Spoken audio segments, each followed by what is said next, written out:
But how fun will this run become? As the defect. Let's see. What do we have going on today in the Spire?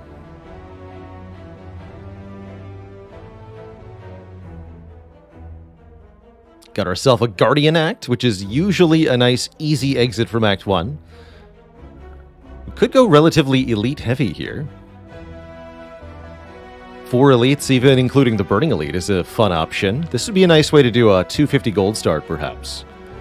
But there's also a path up the far left. Let me just map out a couple quick options here. This path up the far left is a fun one. And then there's an optional elite here. There's also... Oops. The ability to dip into a shop here and get 3 elites, 3 rest sites this way. I'll mark this in yellow. And then the option to just get an additional elite. There we go. I guess this is yellow, actually. Additional elite instead of the first fire if we wanted to do 4 elites. Or even have an earlier first elite instead of the fire for some reason. I don't know why you would want to do that. Server's back down. Okay. That's kind of what I expected, so I didn't want to hope too hard there. Hey there, Rinviri. Neuromania says, really looking forward to the Chrysalis, Metamorphosis, and Transmutation runs. I am very excited to show off Transmutation. Extremely so. Extremely so. By the way, Thorindor, I don't know if I thanked you for 3 full years of support. Thank you so much. And Routine Sadness coming in with 38 months and the Prime sub.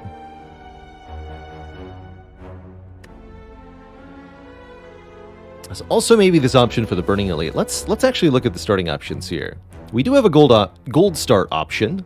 1 hundo gold, not 250 like I was hoping, but still makes taking either the yellow path or even going to this fire pretty reasonable. Or not fire, the shop, excuse me. Going to the first shop here before the Burning Elite. Although I think we would prefer to, if I take 100 gold, go yellow path here. We'll get a rest site, get to buy a relic or some useful cards or potions at this shop, whatever we need for the elite fights, and then knock out 1, 2, 3 elites pretty easy with several upgrades to come. That seems pretty reasonable. Otherwise, we're going to trade away our money and gain 14 max health. Actually, don't underestimate this option, a 99 gold mango, so to speak. We might go 4 elites if we did that, or perhaps go green path here and just grab the first upgrade and 3 elites. But in any event, I think the defect, at least when it comes to Ascension 20 heart runs, really makes or breaks their runs based on the final act. And having more max health for that final act can make a very big difference. Yeah, think of that as a 199 gold for a mango. That's right, because you have to consider the opportunity cost, right? Instead of starting with 199 gold, we'll start with 0, but we'll have 14 more health. Thing is, in Slay the Spire, it's often better to make short-term investments rather than long-term investments, because you want to start so-called snowballing your run. But finding your way into a long-term win condition is also a completely valid route here. It's interesting. Wish I could play sort of both of these runs side by side and see how they go.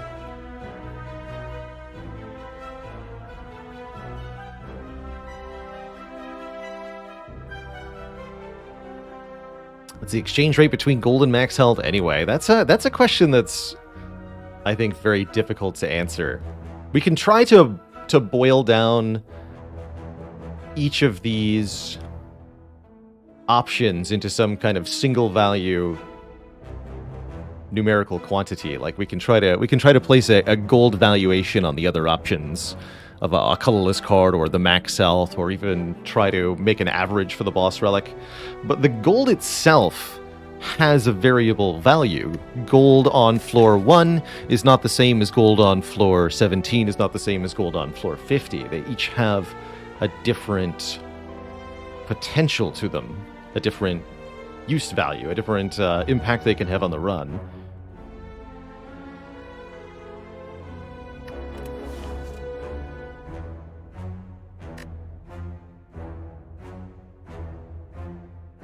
And I think that really complicates any attempt to try to make things single-dimensional. I think we would, by definition, Rinviri, have to value this at 100 gold. This one's an easy one to convert into a gold value, right? This is 100 gold. And if we're valuing things in gold, it is worth 100 gold. It's worth 100 floor 1 gold.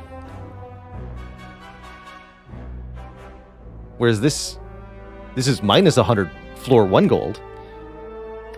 Oh, it's so complicated. Anyway, what I'm going to get at is I want to go yellow path. That's what I decided. Maybe if we're really lucky or unlucky, perhaps we find a shop in the first question mark room and then we take a different path. But yellow path's where I want to head. And I think we actually want the events slightly later. Which means we want to go here. I'm going to do 2 question marks. I want them to be here and here, not here and here. As there's relative likelihood of a negative consequence.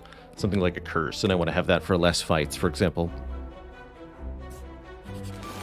Okay. A classic lousy turn 1. This is really all up to dual cast here. Dual cast will strike randomly twice. I think we have to be able to kill one of them, right? Because if the front one is struck twice, we can kill it with a strike. If the back one is struck once, we can kill it with a strike. So, no matter what, this is going to let us kill one of the lice. It's the front one, which is not the one we wanted, but that's okay. We'll take 3. 3 is a happy number.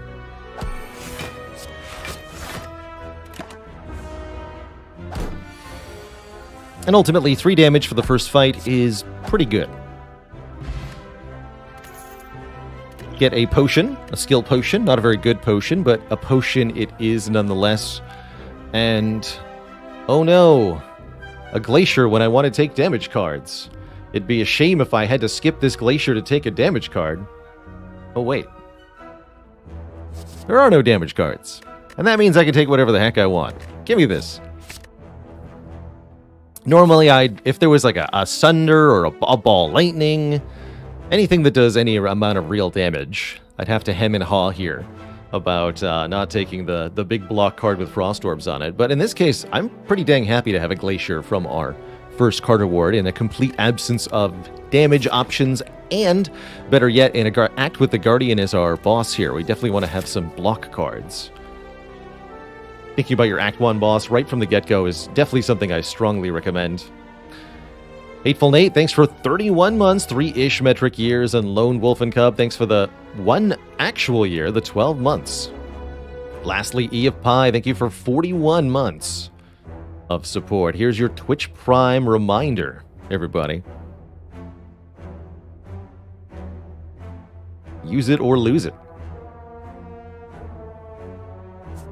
Anywho, pretty thrilled with the Glacier. Glacier is long-term just excellent for defect. A big wall of block behind which you can set up powers or do really anything that you want.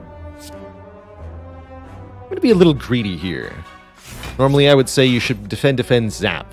Turn 1 against Jawworm in this situation. With a Glacier in the deck, I think we can sit back and be cozy.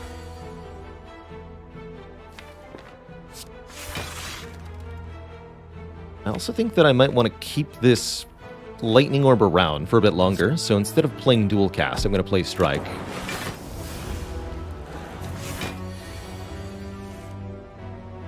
Yeah, I figured.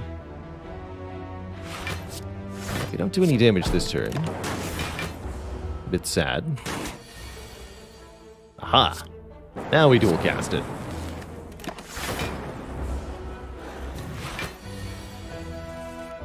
$22, you say? I think I can block for that much. Easy peasy.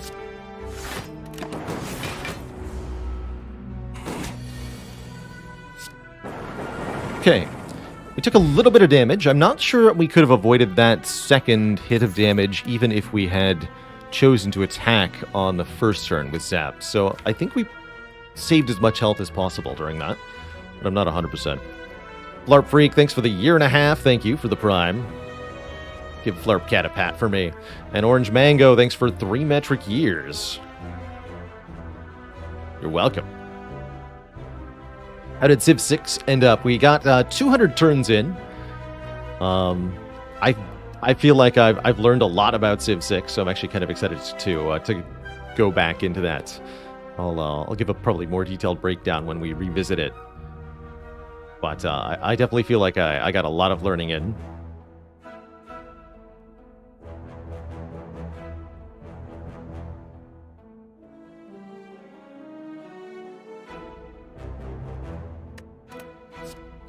Do I want an early Streamline or an early Sweeping Beam? I think both are actually pretty okay as an early attack here.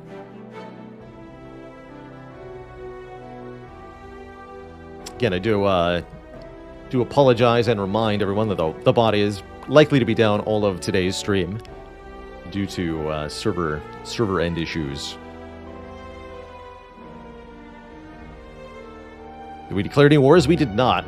However, I think finding a way into a war might be one of the ways forward for Canada. Now, there's a quote to take out of context. I'm going to go Streamline. Although it's a bit awkward to do Streamline Glacier together initially. Definitely happy to get some money here from the event. That makes this shop all the more powerful. We are not in any position to take on the Burning Elite. I think that'd be pretty suicidal at this point. So let's continue happily along our yellow path.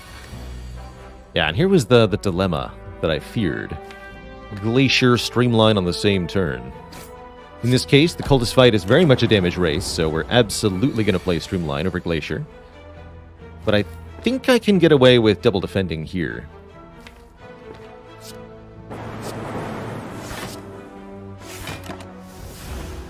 We draw a Zap Dual Cast, we have a kill.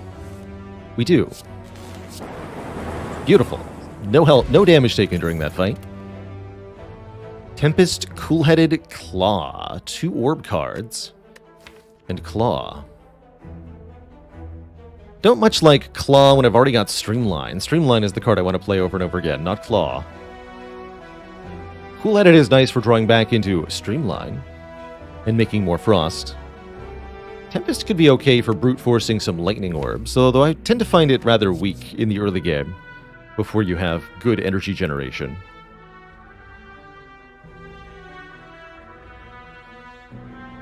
Recommend some workshop mods for Civ 6. You can shoot me a message on Discord to recommend stuff like that if you've got links and such. Would be the best way.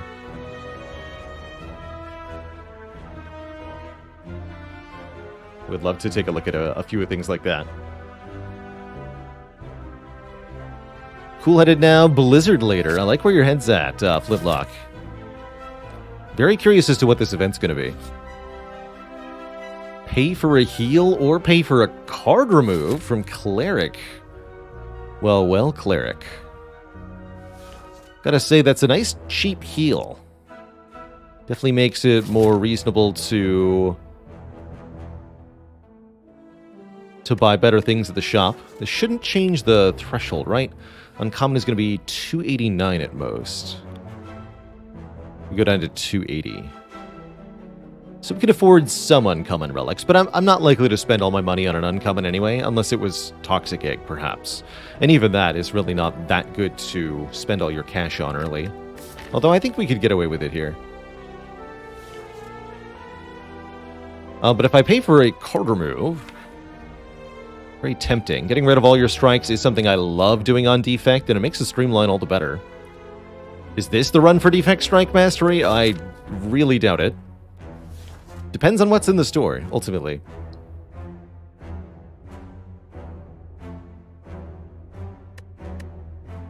I think we're also relatively likely to do okay in these upcoming Elite fights without taking too much damage, which means the heal might be unnecessary. Yeah, being able to double card remove here and at the shop is very valuable. We might even be able to get a relic alongside doing that. What would make a run suitable for Strike Mastery? Early Strike Dummy? Spending our removes on other cards could also work. Like we could remove Defense instead, which could be more detrimental if we have really good other block. We could get curses that we end up removing and just have 2 strikes at the end, or we could just have a 50-ish card deck, of which some are starting cards. Ectoplasm is one of the most likely out situations for a Strike Mastery on defect, I think. We can no longer afford card removals. Man, it sure is tempting to get a strike remove, especially a remove that doesn't increase the cost of future removes. Is extra juicy so early on. Alright, I'll pay for your card remove. I think Streamline says that's a good idea. So our money went up and then down. We're kind of back to a normal amount, considering the starting bonus that we took. And I am going to upgrade our biggest, best damage card, for now, the Streamline, as this is going to be essential to winning basically any fight once we remove our starting damage cards. Wow. Blizzard defrag, anybody? Holy heck.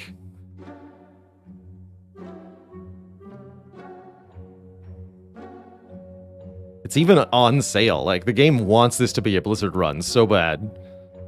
I think Toolbox is also very fantastic. Turbo's even not bad. Plute24 says, any advice for slowing down while playing? I have a tendency to rush through things and then realize I made the wrong decision and then die. This might be deeply uncomfortable to you to suggest, but genuinely, one of the easiest ways to force yourself to slow down is disable fast mode and just watch the kind of, once you're used to it, they'll feel painfully slow. The animations for drawing and seeing your cards at the start of turn and the animations for everything. But it really does allow your brain a little bit of time to think and process what you're actually looking at before you choose to do anything.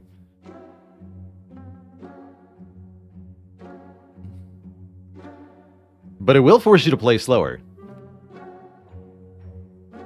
The other recommendation that I can give is you can kind of set yourself a rule. At the start of each turn, take your hands off the mouse and keyboard and just kind of look at the turn for even just 5 seconds before you allow yourself to make any inputs. And that can be a way to slow your play down as well.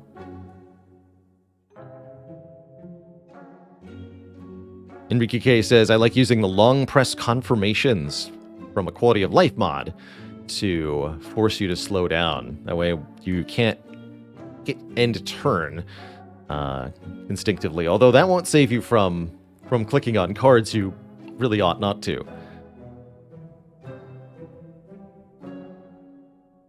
Xerxes TV says, sometimes I think of it like a chess puzzle. Look at the entire turn of plays before making the first move in a tactic.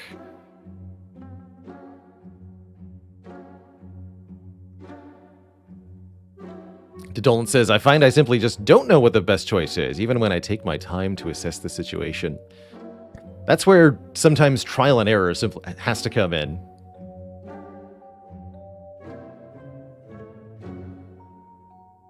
Sometimes you really do have to just kind of guess at what to do, and I do that all the time on stream. I'll weigh my options at a boss relic choice, for example. Like, here's the upside and downside of this, here's the upside and downside of the other thing. And here are the factors in our run that influence those. But ultimately, I don't actually know which one's the better choice. I'm just kind of guessing at it.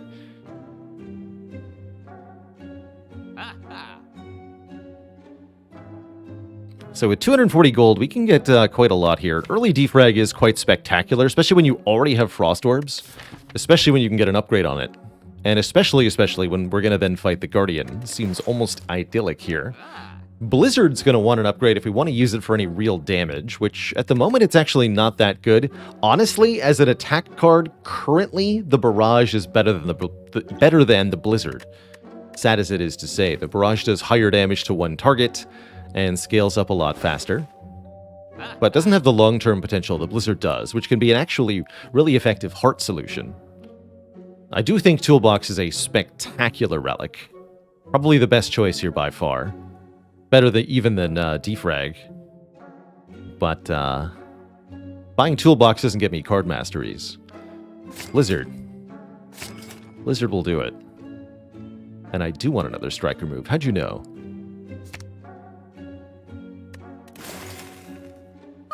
So we don't have enough money left for a potion. We might have wanted to consider perhaps the explosive potion to give us a bit of an edge in this upcoming elite fight, but I think we'll be okay. If this is anything other than Gremlin Knob, we will easily stop the elite, and if it is Gremlin Knob, we'll still do pretty okay, as long as we can redraw the streamline. I think we'll be okay. Skill Potion might make a difference as well. It is Gremlin Knob. At least we got Zap turn 1. Do I Skill Potion now? That is my question. That'll create a skill that we might have to draw again. But the idea behind a Skill Potion now would be to create a damaging skill that we can use. Ideally a Dark Orb. From Darkness or Rainbow. But we could also get multiple Lightning Orbs from Tempest. We could get... I guess Multicast wouldn't be very good. Recursion would be acceptable. Would definitely hit for a little bit more here. Yes, this will likely be a 4-turn Gremlin Knob fight. Might force us to rest here after this, depending on how painful this is. We draw Defrag Glacier next turn. We should be okay. Charge Battery could help a lot. Hologram could let me double zap. Yeah, I think there's enough hits off the Skill Potion. Let's use it. Seek would be really good. White Noise. Let's take a White Noise. Give me a random power. Otherwise, we're doing a reprogram, which seems kind of counterintuitive here. What do you got, White Noise? We hit a buffer. That's pretty good. I will take a free buffer against Gremlin Knob. Now would be a great time to draw Glacier next turn. We'll see how this goes. We might have to use our buffer to simply block the first hit. Yeah. This turn is Streamline Defrag. Next turn we play Glacier. There's no way we don't play Streamline. So we only saved 8 health from this buffer, but that's still 8 health, which is important. Now we've got a bit more of a dangerous situation headed our way here. We still have 49 health on this Gremlin Knob. We're being attacked again next turn. We're likely to draw about 26 damage. I think we're playing Glacier this turn. It'll block for quite a bit. 7 plus 3 plus 3. Meanwhile, it only adds 4 damage to Gremlin Knob, so we save quite a bit of health here. And the Frost Orbs are still there next turn if we should fail to kill. We'll deal 9 damage immediately from Lightning by evoking 1, bringing Gremlin Knob to 40. We can then either dual cast or strike and let the Lightning do the damage. We'll bring them down to 30, which would next turn mean we kill with Streamline Strike. But not Streamline Blizzard. Streamline Blizzard Zap would do it.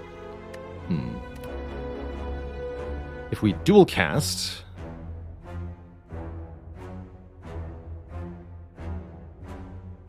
we'll deal another 18, bringing Gremlin Knob to 22. Still requires a Streamline draw. I don't think that's enough of a difference to make up for the fact that dual cast makes us take 5 more damage, so I think what I do is Glacier and Strike. We survive next turn even if we fail to get the kill, but getting the kill is reasonably likely. Something like a 50-50 here. We got it. Okay, that's actually not too bad.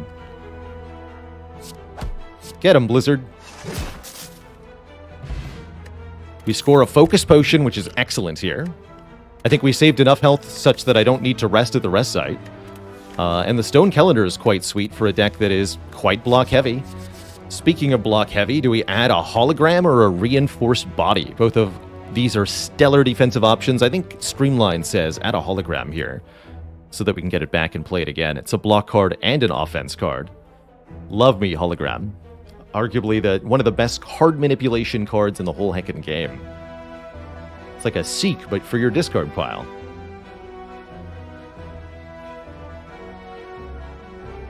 Yeah, that went way better than expected. Life's going pretty well so far at the start of this defect run. Little YOLO can go a long way sometimes. Let's see what our second relic is. A Bottled Lightning. You're a little early, Bottled Lightning. Unfortunately, there is no Seek here for you. But we could Bottle Glacier. And that sounds pretty sweet, actually.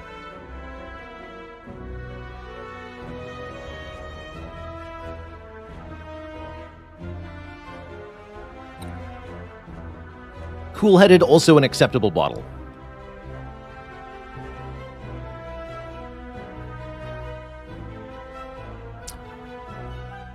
Have I ever done Scrape plus Reflex?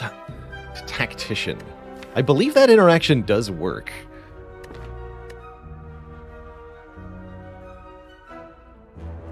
Let's Bottle Glacier.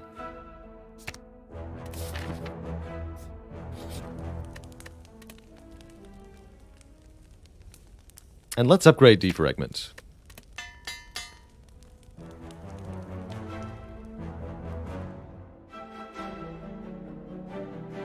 Voidheart says, what monitor model am I using? Let's see. If I can find the exact name. I actually haven't been asked that one before.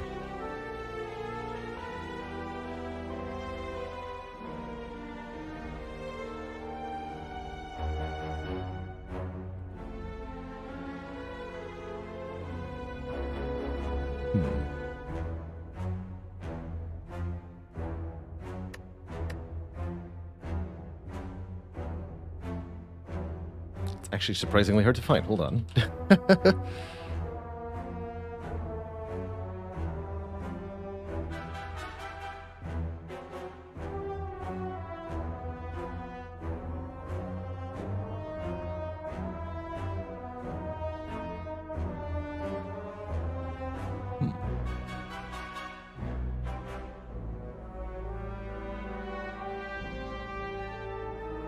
These are 27-inch LG monitors. I think I'd have to go like digging through my Amazon history to figure out what exactly their model variety. I got these a couple years ago now.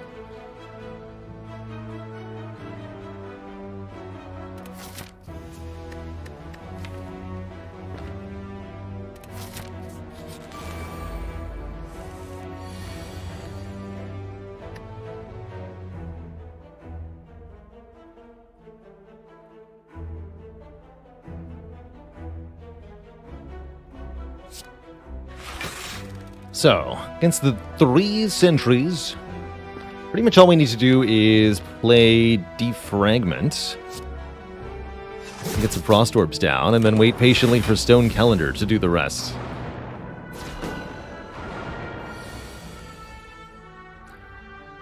My monitors are not curved, Lloydhart.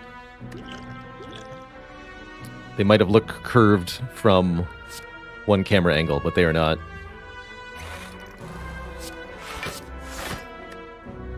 Wet Lotus, thanks for 7 months of support.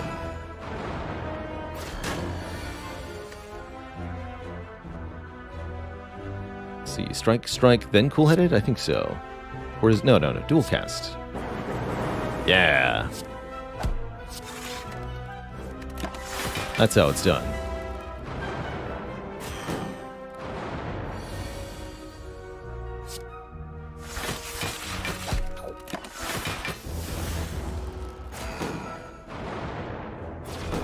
Truly an effortless fight.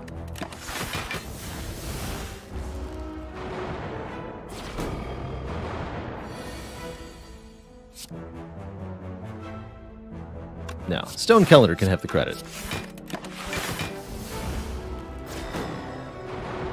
Today is not Blizzard's day.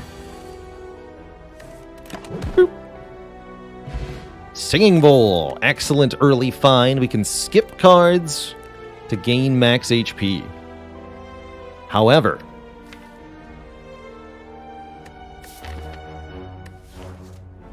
I don't think we should skip a card here. There's actually all of these are interesting options. Early Algo is certainly tempting. Hey there, threat level Midnight. Thanks for 5 months. Good luck to the Leafs. And you're so heckin' welcome, What Lotus, for 7 months. And the stream vibes. It's good to have you as part of our community. So, genuinely, I think recursion is also really good here. We already have focus to make channeling an orb a bit more powerful. And recursion can be used to cycle frost orbs at notably 0 cost once upgraded. If we're thinking about recursion here, this is recursion that needs an upgrade for the long term, but I think it will absolutely pay off if upgraded. We don't exactly have all the upgrades I'd like to give. Currently, we would like to upgrade Hologram, Blizzard, and Recursion if I take it. We only have 1 upgrade, unless these events are generous. But I'm okay with some later upgrading on some of these. Notably, the Hologram can wait. I'm going to grab this Recursion.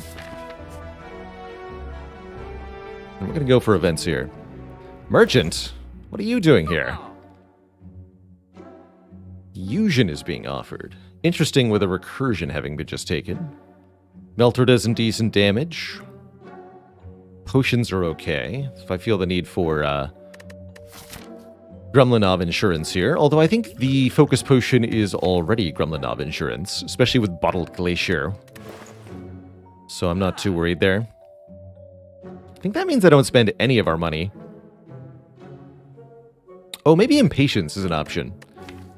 Although that too needs an upgrade. It's not guaranteed Lagavulin? No. You can fight the same elite twice in 1 act.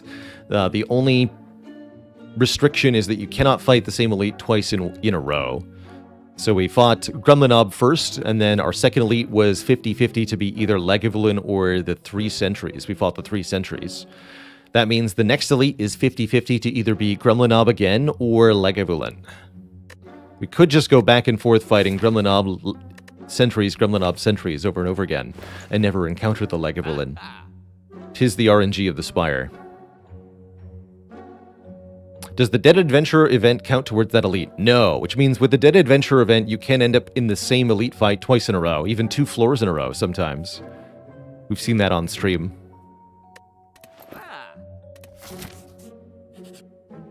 Free relic. It's a Centennial puzzle. Holy heck, that's a very good relic. First time we lose health each combat, draw 3. I'd say one of the best for the defect. Alright, wasn't guaranteed Lagavulin, but we did fight Lagavulin, so cool. Let's chill and patiently wait here. Stone Calendar can do a lot in this fight, as the egg will sleep for up to 3 turns, undisturbed.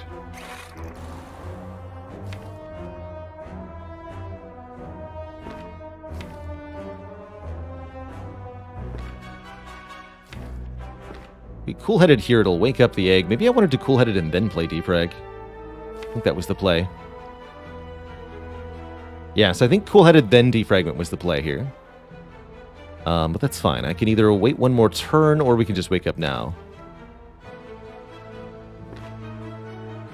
But yeah, I think it was actually cool-headed first there.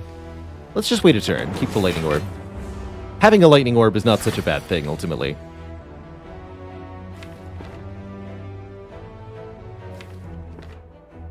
Although I do want to keep 2 frost here. Let's just go dual cast zap. And I'll recur a frost orb for Glacier here, or for Blizzard here. And then again here. That's a full block, actually. Zap does effectively 10 damage, Blizzard does 8 damage. Let's play Zap. Keep cycling the frost orbs back to the front here.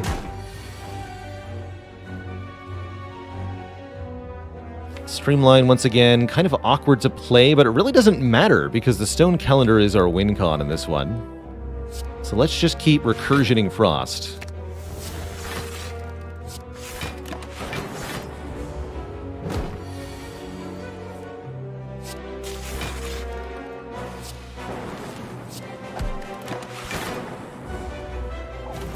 Get him, Stone Calendar. Easy breezy. We pick up an Anchor for 10 block turn 1. Stacking with the Glacier on turn 1, that's a lot of turn 1 block. It's going to be very difficult to lose health unexpectedly here. And then I think Buffer is going to make it even more difficult to lose health by allowing us to prevent the next time that we would lose health. Compiled River is also not terrible here, although we often just have 3 Frost Orbs. Cry of the Wind, thanks for 7 months of support. And the Plebiscite, greetings. Life's good. But when are we going to master Auto Shields? I can't really recommend Auto Shields with either Hologram or boat thingies. But Buffer. Yeah, poor Centennial Puzzle. Will it ever be used? Would this deck love a Frozen Core? I actually don't think so. I think we would much prefer other kinds of boss relic. Believe it or not, I am going to upgrade Recursion before I upgrade anything else here. I really want this Recursion to be free. How does card mastery work? Asks DJ Funky Muffins. Essentially, in order to master a card, I have to beat the game with 2 of that card in the deck. So beating meaning win on Ascension 20 versus the Corrupt Heart in Act 4. We need 2 of that card in our deck, and then we need to win. And that masters the card. And the goal is, across as many runs as it takes, master every single card in the game. All the starters, all the class cards, all the curses, all the colorless cards, everything. Everything that it could be possible to win with 2 of. I have to do it. Does that sound insane? Absolutely, because it is. Is it a fun time? Definitely. Absolutely.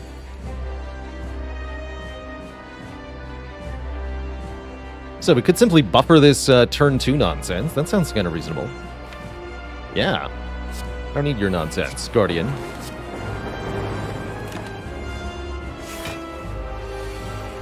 Oh no, 36.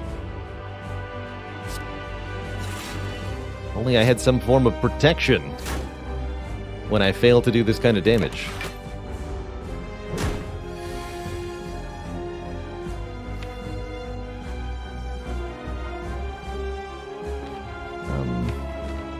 No.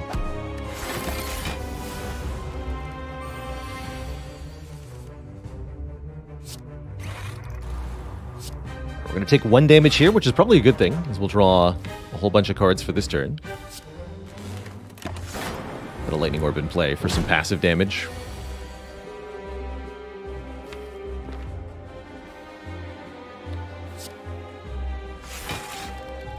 Both Streamline and Hologram will ultimately be free here. Or, both Streamline and Recursion will be free in the discard pile, excuse me.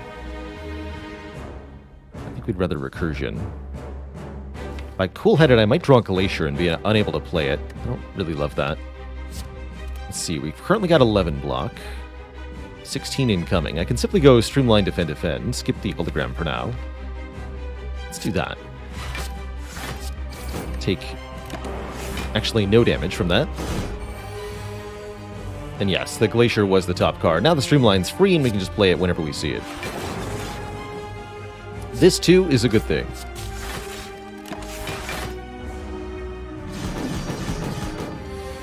Stone Calendar sends its regards.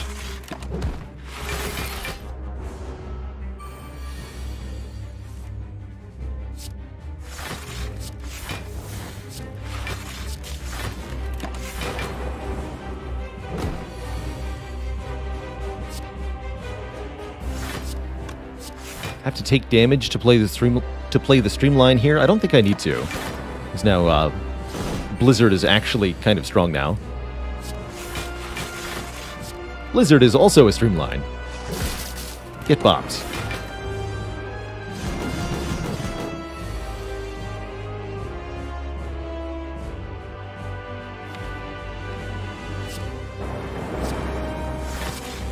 So we'll do it that way.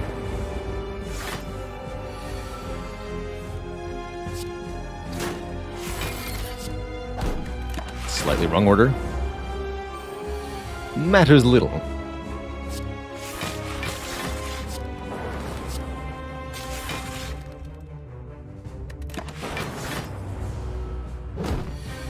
Yeah, unfortunately, Stone Calendar doesn't go off again on turn 14. You wish it did. You could bop the Guardian that way. GG. We took only 1 point of damage during that fight. Centennial Puzzle sends its regards. Didn't use either of our potions, which means we can keep this colorless potion on the ground, as I think both of these potions are a little bit more consistently better. And look at this, 3 unmastered rare cards, with Fission being quite juicy. Why is Fission so juicy here? Well, with Bottled Glacier, we can always guarantee there are 3 orbs in play. That means this is always draw 3, gain 3 energy. Electrodynamics can do damage to all enemies, but honestly, so too can Blizzard. And Creative AI could make more powers, which is definitely strong, but I don't think what we want here. Fission puts us further into upgrade debt. Ideally, you want to upgrade Fission such that it evokes the orbs, giving you immediate numerical benefit in addition to the card draw and energy.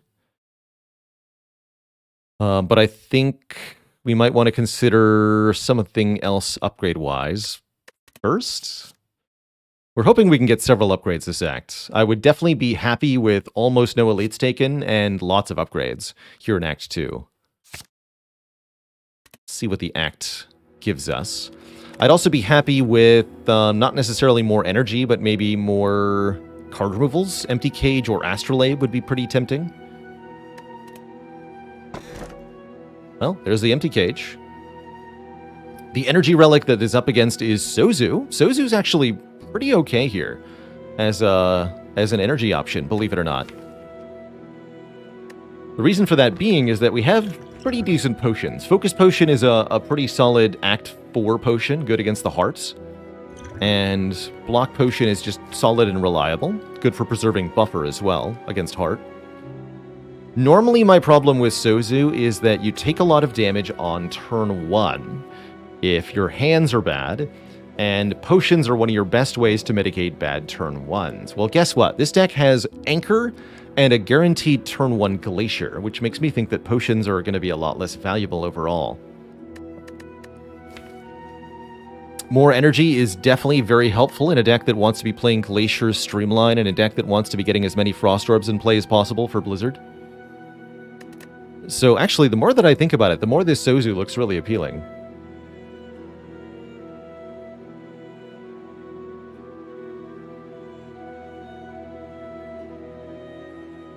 I think we're definitely going to get Thunder Strike done before regular Strike, Mr. Baconudo, and if that's not appropriate, I don't know what is. The smaller the deck, the bigger the bang. That's right, the quicker we can redraw the Frost Orbs, the more powerful the Blizzard will be. So there's definitely a balance to be struck between energy and removals.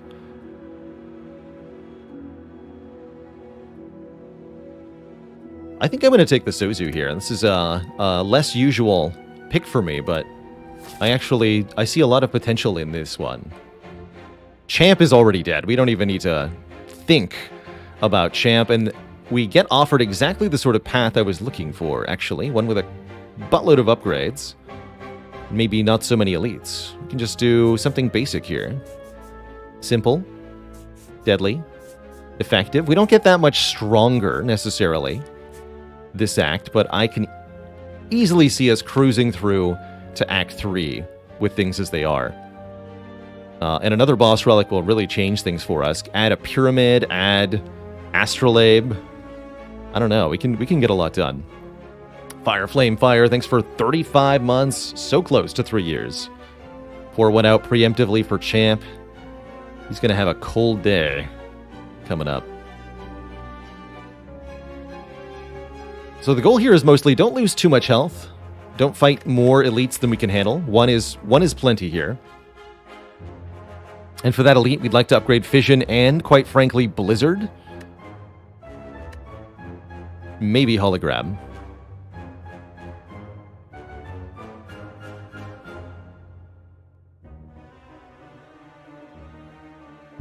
Well, now, the thing that counts is that you're here now, Deathraw. How's it going, Roman the Emperor? We have to master strikes on each character separately, which has resulted in the running joke of the defect strikes, which are not mastered and perhaps never will be.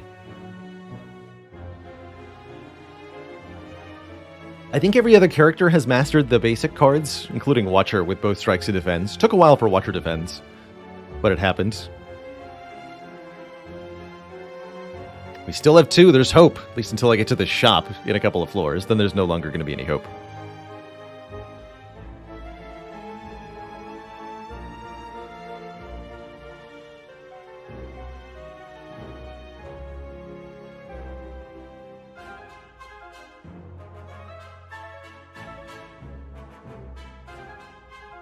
And I owe the chat a dad joke for the DMD.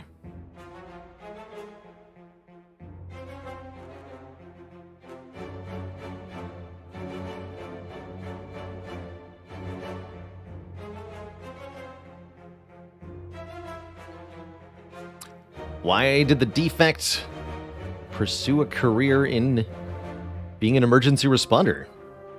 Because they're always so cool-headed. Is Meowie, thanks for 3 months of support. Hello to Japan. Hope all is well. Alright, Fission, show us what you got. 4 cards, please. Not enough cards to actually knock a bird out of the air. Currently, we're taking 1 damage, which is perhaps the best amount of damage one could possibly take. Let's keep that up. Just hit me. Fortunately, it takes 4 hits, not 3, to knock a bird out of the air on Ascension 20.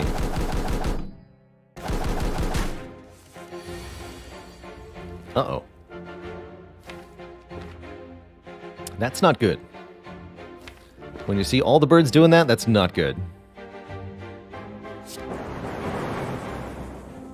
We could hologram Streamline here and try to get one of them down. I'm also thinking about hologramming Glacier and setting up Frost for next turn.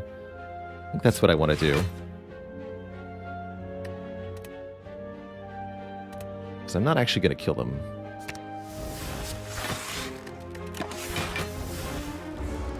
Even with the Streamline. They're angry. Oh boy, are they angry.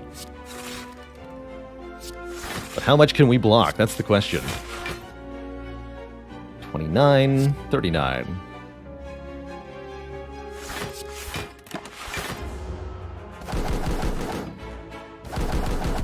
Convenient. That was the correct amount of block. And we can even sneak in Buffer here or play Zap, but I think the Blizzard will kill this one next turn, so let's get Buffer down. Protect me in case of nonsense. Continuing trend of actually only taking 1 damage in fights, I kind of like it. The Blip Blap.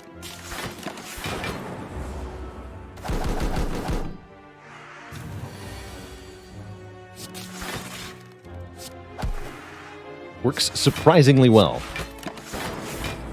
Even Stone Calendar's in on the fun.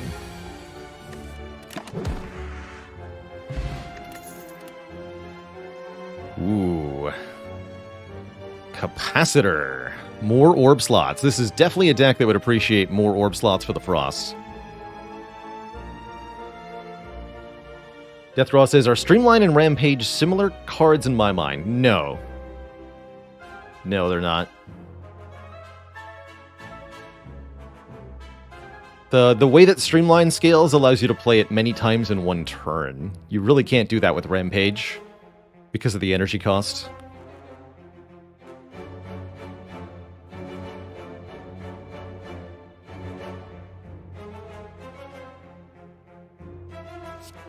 I'm gonna grab that. Don't get a lot of opportunities for orb slots as defect.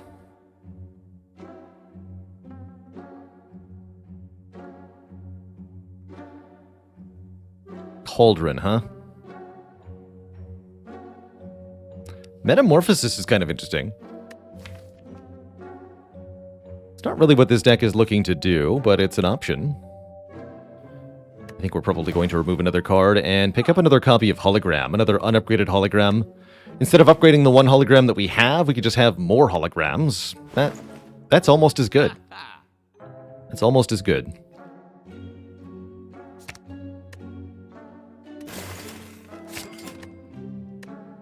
Beam Cell is also pretty tempting, actually, because most of our damage is attack damage, and Beam Cell will multiply that damage. But that would be yet another card I want to upgrade. I agree that Discovery had a lot of potential in this deck. I think there's a lot of usefulness there. A lot of just general power to it.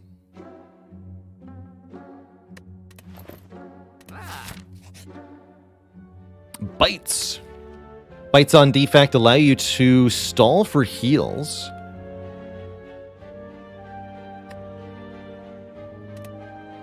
But if you've removed a lot of your strikes already, then it's adding tons of cards to the deck, and including costing you max health. I do think this is a very good event for Sozu in general, just not for this run. Very well. Goodbye. Alright, our first actual opponent, Shell Parasite. Normally, this fight is awful because turn 1, but I blunk.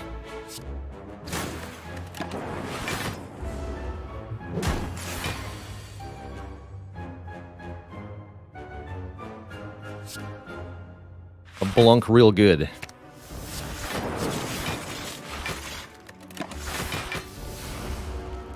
Bouncy Robot. Thanks for 15 months. The old bonk. And Blanc.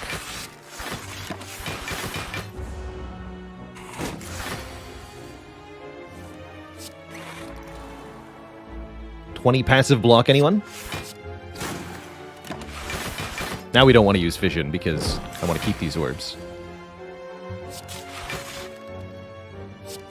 Get him, Blizzard.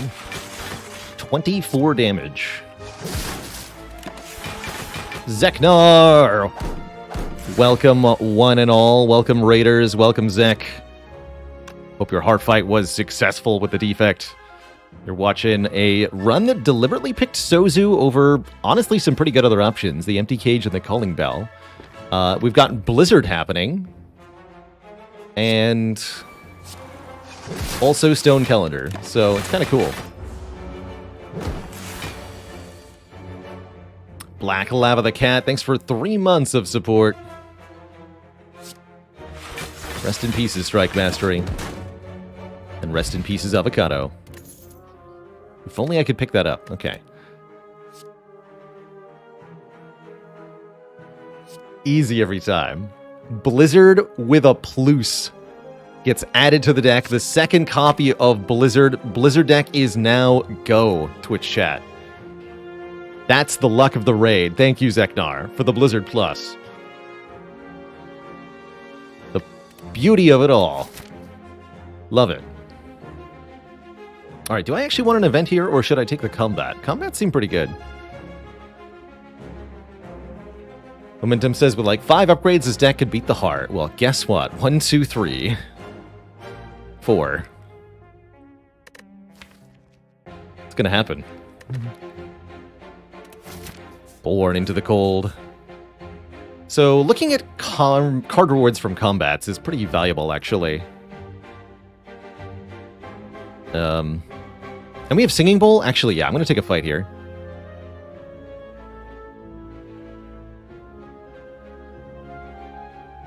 Yeah, 2 max health at worst. And a little bit of money. We can't get a potion, but that's fine.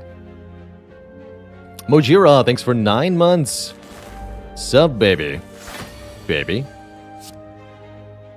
Alright, Chosen could definitely be a challenging opponent.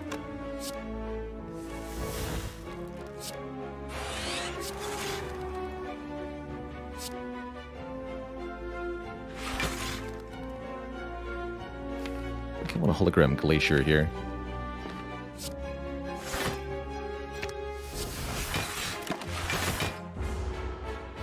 Alright, that was a fun turn 1. I made 38 block. There we go. Let's go buffer defend.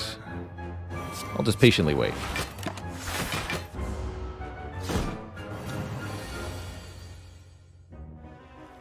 Nine times 2 is 18. We're getting 12. This would not block 4 enough. So let's go Blizzard, Streamline, Strike. We should probably hit the bird here. kill this thing first.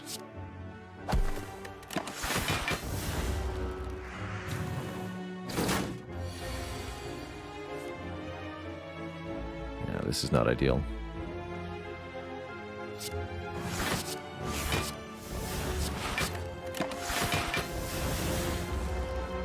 Centennial Puzzle, save me! Good work. And then all was well. Once again. Let's see. 20 block, 27 block. Okay, we'll have to dual cast also.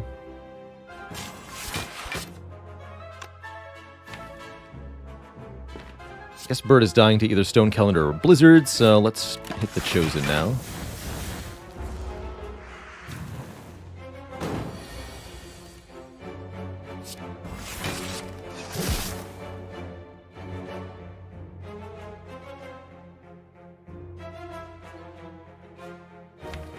I'll take the 50-50 to kill this thing. To prevent the 1 damage. Since Stone Calendar does exactly the required damage anyway. Good work, Stone Calendar. Okay, that seemed like a pretty spooky fight, but we really only took a couple points of damage there. And we get offered a reasonable card reward. Turbo is a little tempting.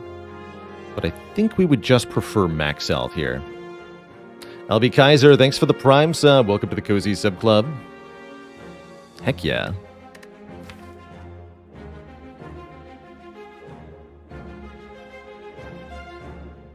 Is Stone Calendar good? It can be. Wouldn't say it's an all-purpose relic. Wow, it's done so much damage in this run. Nice. I'll take 2 max health. Alright, let's definitely not tango with elites. We're here to upgrade stuff, and upgrades we have. I no longer view Blizzard as a priority upgrade now that we have an upgraded Blizzard. So I think we can focus on stuff like Hologram, Fission, and Buffer, perhaps? Let's start with Fission, I think. Just like the look of that. Oh, and another upgrade! The Warped Tongs. Yeah, just send me to Upgrade Town.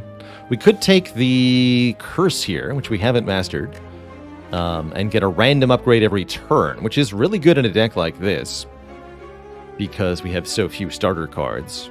But that Pain Curse is a bit of a problem. Seems like the lower the per combat deck damage on Calendar, the better your deck is, right? Well, that's definitely one way to look at it.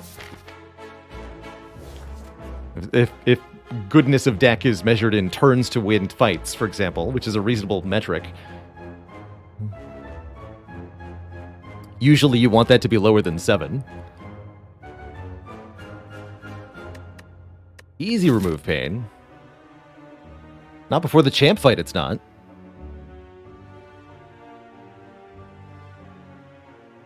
We have no shops for the rest of the act, and if we don't take the Burning Elite this act, then we might be forced into no shops next act. Also, if we get an extra upgrade in it right now, we might be able to fight this Burning Elite, which doesn't even cost us a rest site. Actually, this would be a really good thing to do.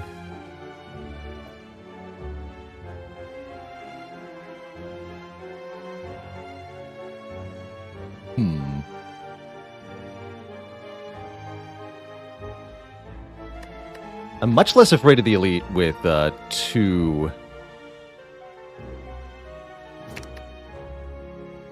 Blizzards.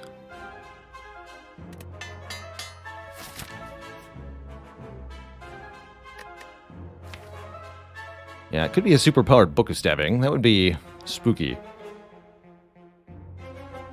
That would maybe require my Focus Potion, actually. So that's a potential problem, is that the Burning Elite here could require my potion. If we were to do that. I'm not sure about that.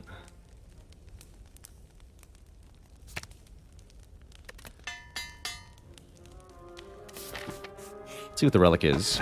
Peace Pipe?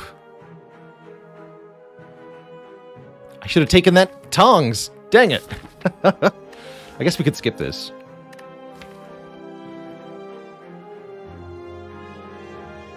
The removal was easy after all.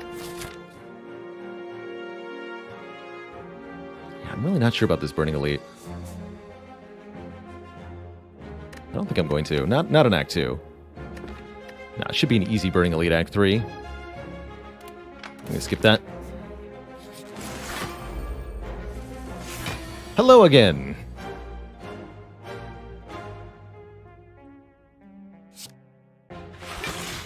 Honestly, this is fine.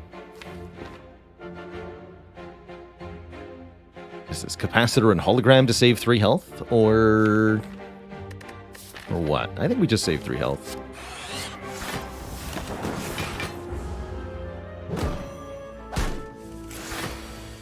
The way this is going to go.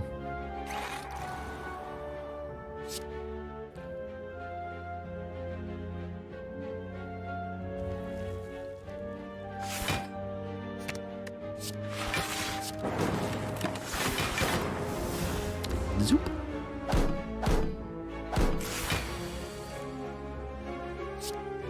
It's blizzard time.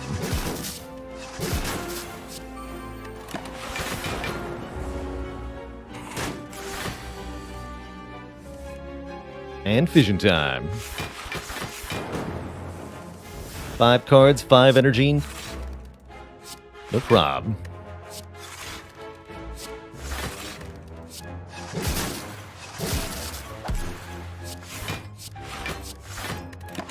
Block for 60. Easy.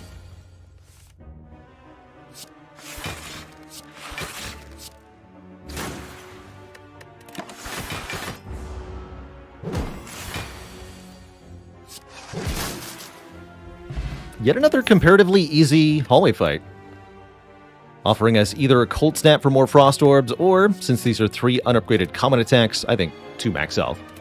Shunjo, thanks for 34 months. Holy heck. Support is real today. Get yet another upgrade, which arguably could go on Capacitor. I think Cool-Headed is also really good. How would I value a Frozen Core for this run? Pretty low, ultimately. Once the orb slots are full, it would no longer provide any value. With the Capacitor in the deck, it's a little bit better than it was in Act 1, but I think it's still pretty bad. I think I am going to upgrade the Cool-Headed here for more card draw. How does Glacier upgrade? Just +3 block. Surprisingly basic. Alright, let's see. This is not the ideal turn 1 against Gremlin Leader, but I'm actually not too upset about it. Got 28 damage headed our way. We're blocking for 21 currently. I think this is, once again, Capacitor and Hologram. We will get debuffed, which is a bit unfortunate, but we'll also draw a bunch of cards for next turn, which can help us get set up here. What we want to do is start scaling the Blizzard, and use the Blizzard to wipe out the minions here.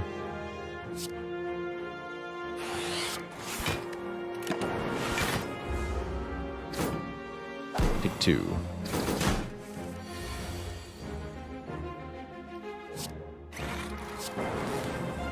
It's not enough damage yet. So we'll get attacked again next turn. That's not that bad, actually, because I'm going to draw the Fission, probably. Okay, so let's go Buffer Defend here. Let's see what we can do next turn.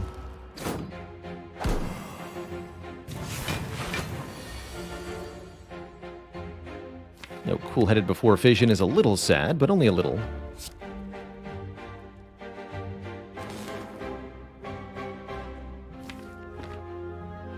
I'd like to be able to draw back into Streamline. Kill you.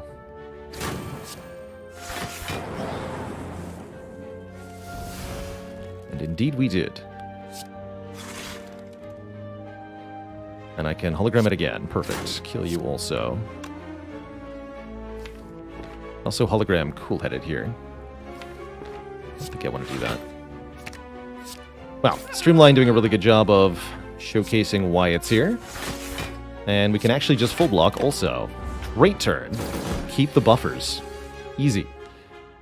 Easy peasy.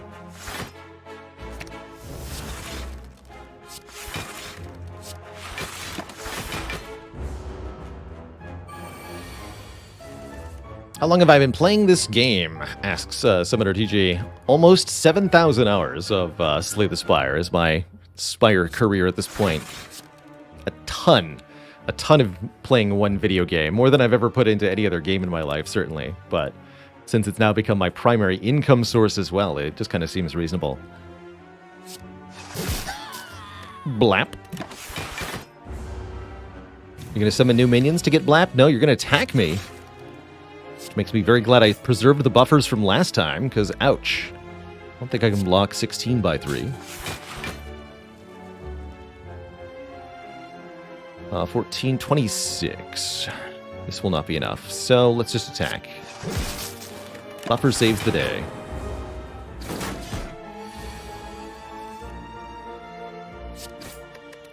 And so does Stone Calendar. Stone Calendar gets a small friend. The Mercury Hourglass adds 3 damage per turn as we count towards the Stone Calendar's inevitable explosion. 2 upgraded cards appear. Reinforced Body is a premium block card, and one I really like. Or Reprogram here to let us trade focus for strength and dex. We don't want to do that. Give me a Reinforced Body, please. And I think I will take 1 late Act 2 event. See what we get here. The Pleading Vagrant will sell us a relic for 85 gold, or trade it for the Shame Curse. I'll take a relic. What do you got, friend? A Blue Candle. We can now play unplayable curse cards, notably including our Ascender's Bane, to deal 1 damage to ourselves, and at times draw 3 additional cards with the Centennial Puzzle, which may or may not be useful.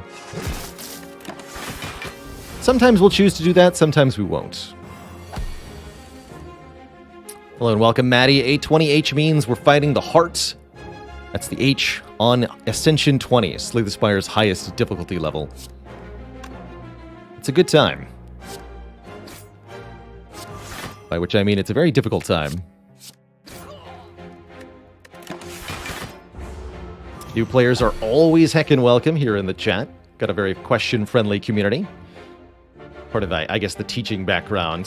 Part of teaching for me was always, getting asked the same questions essentially over and over again.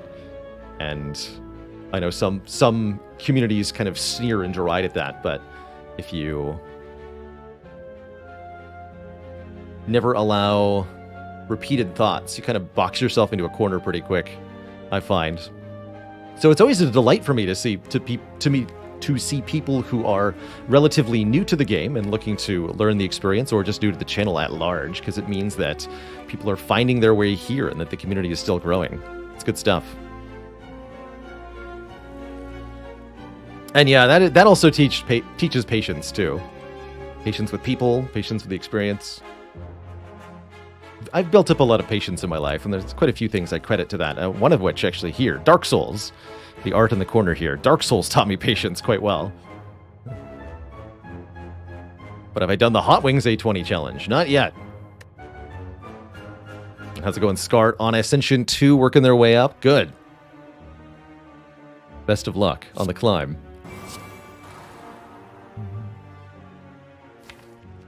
Alright, well, buffers here. I'm just going to play the attack cards. Adding days to my draw pile is not really my jam, you know?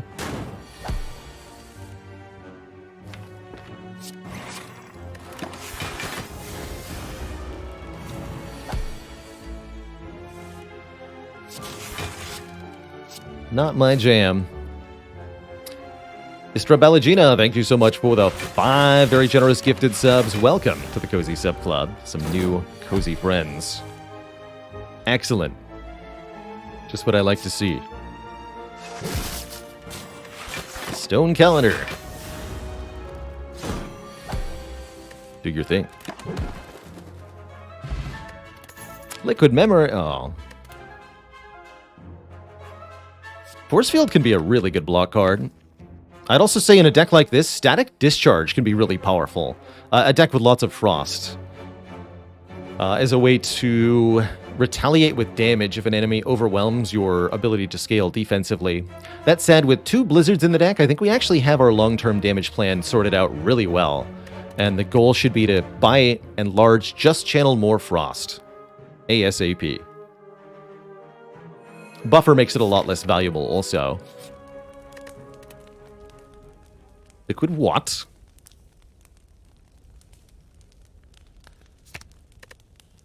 do this next. So many delightful upgrades. We really improved the upgrade debt situation from last act. We picked up a couple of already upgraded cards, we removed a couple of cards, and we upgraded so many things thanks to that bonus event. So now we have Fission plus, Capacitor plus, 1 Hologram plus, 1 Buffer plus. And poor Champ is going to find out the hard way what it means to be outscaled. Poor guy. Okay, just going faster here.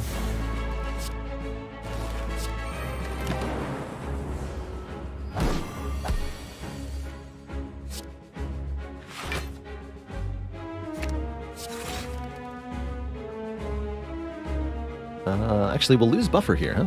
That's fine. Make this cheaper.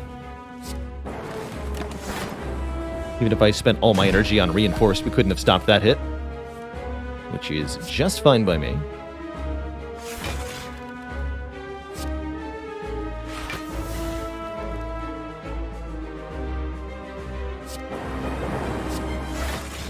Oops, that wasn't quite enough, huh?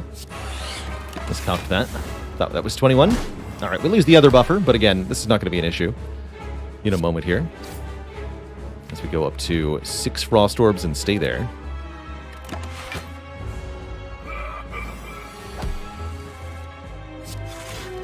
This is where I kind of wish we had a recycle in this deck.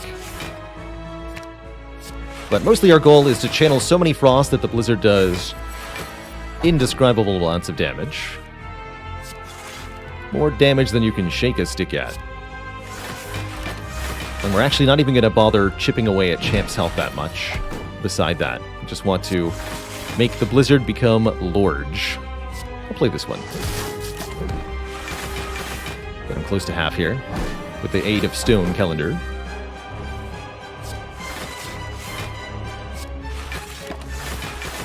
Champ fight is a fight done in essentially 2 phases. When Champ is above half HP, he doesn't consider you much of a threat and will kind of putz around a lot. When Champ goes below half health, he gets very angry and will kill even the most defensive of decks very quickly, unless you can overwhelm him and bring him to 0 health, which is usually the plan.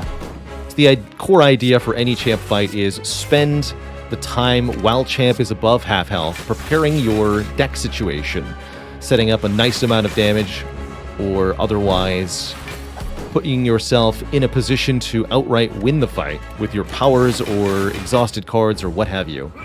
And then using burst damage, kill the Champ before he can truly harm you.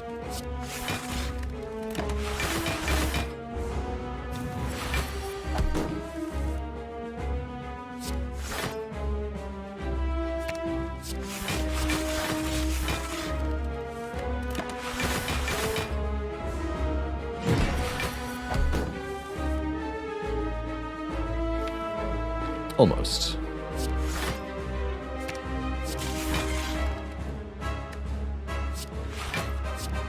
We are almost ready.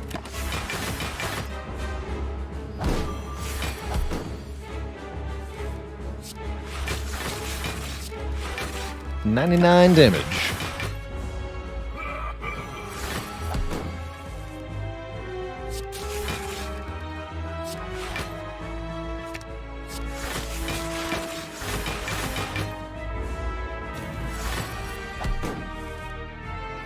Champ is becoming very strong. Good for him.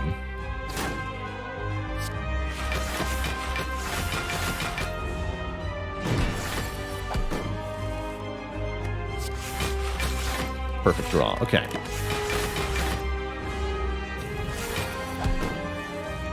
It's time for a bink and a bonk. We go Blizzard. Hologram. Blizzard again. All cool-headed.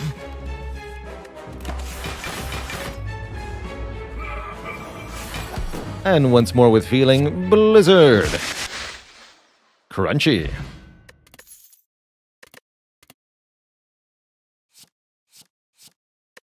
Normally I'd love Seek here, but if we want to master the Fission card, this is a great opportunity to do so. Move all your orbs, gain energy, and draw a card for each orb removed. Let's do it. The challenge of the mastery. challenge is that we have to make card picks we wouldn't usually make. I like it. I like it a lot. Getting duplicate rare cards is also very difficult to do, generally speaking, so we definitely want to take the opportunity here to grab the second Fission.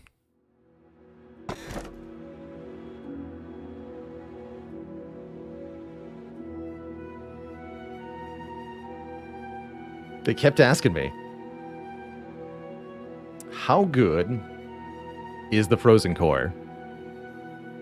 And what I kept saying was that, no, it's not that good, because once our orb slots are full, we no longer have a way to get our orb slots to be empty again, such that we're not getting frost orbs anymore.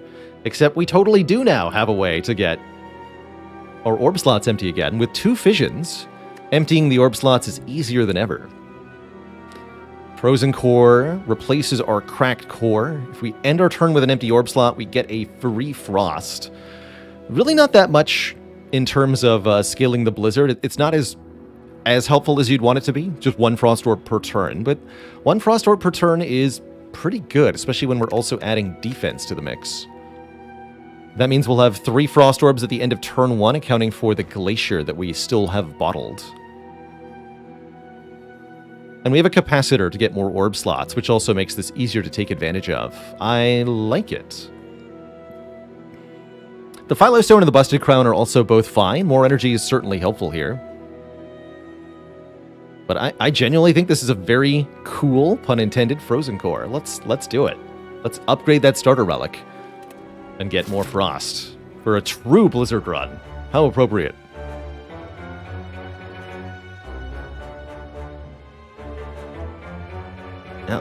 No shop for us. Pretty underwhelming Act 3. We only get to fight 1 elite. This is the consequence of not being brave enough to fight a burning Gremlin leader, which I'm actually pretty okay that we didn't do. Means we'll be short on relics, short on overall opportunities this act, but at least we get to look at a bunch of card rewards from regular fights and get some max health, perhaps. It's not a very good path, but I think it'll still do. I think we can still pull a winning run together out of this.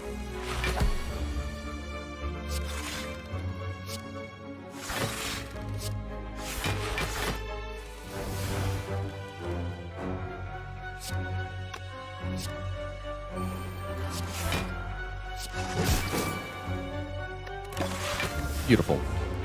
Note that the Frost Orb generated by Frozen Core immediately gives you block at the end of the turn.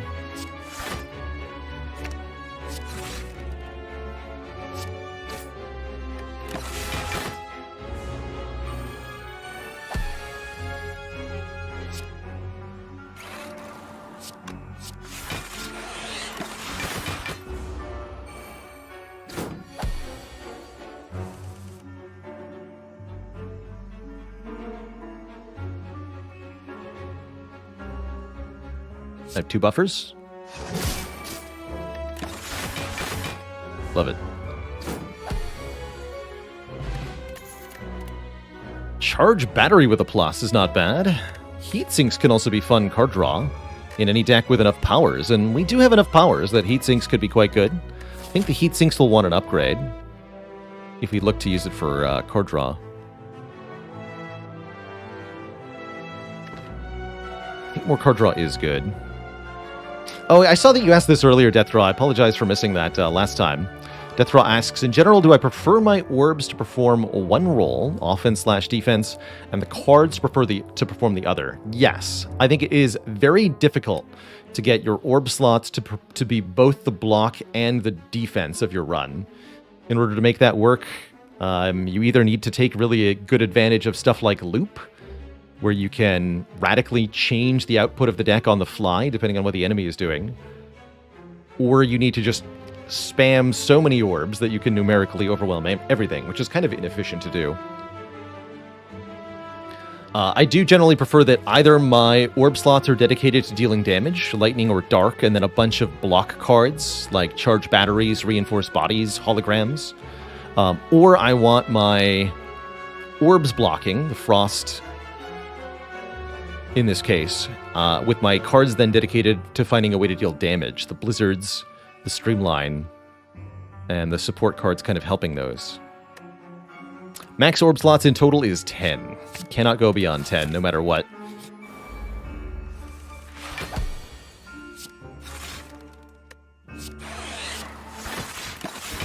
Frosty.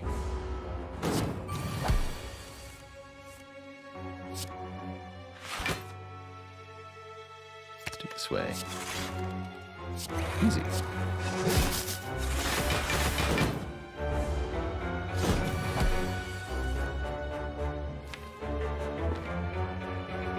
This would be one of the situations where playing the Ascender's Bane might be worthwhile. We're just going to do, let's see. This is 24. We can just do Heatsink, Streamline, Defend.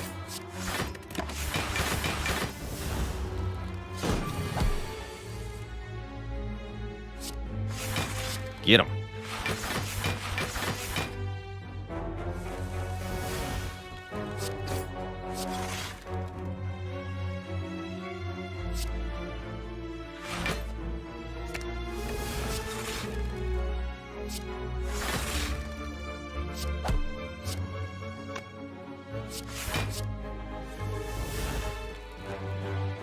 Bonk. Deeply, deeply satisfying. How about a second copy of Glacier? Does that sound appealing to anybody? In a double Blizzard deck? I think so. Let's get Icy.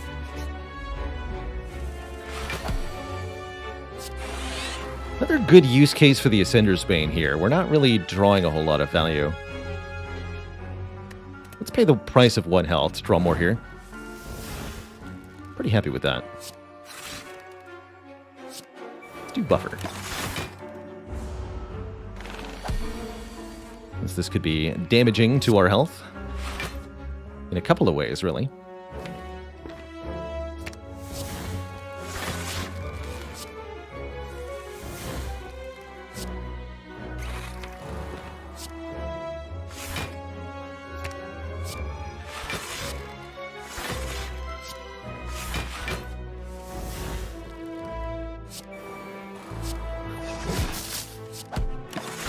Wonderful turn. Just like that, the Frost Orbs are effortlessly refilled.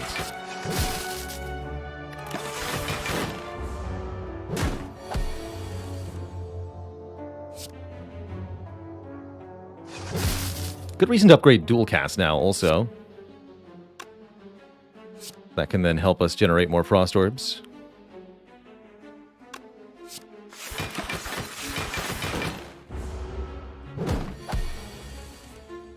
Not actually paying much attention to this fight.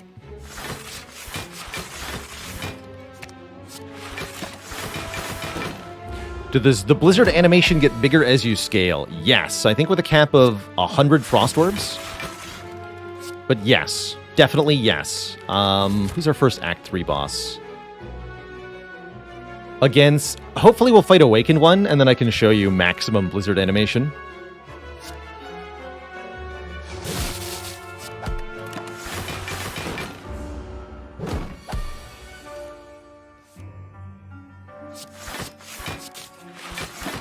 Bonk.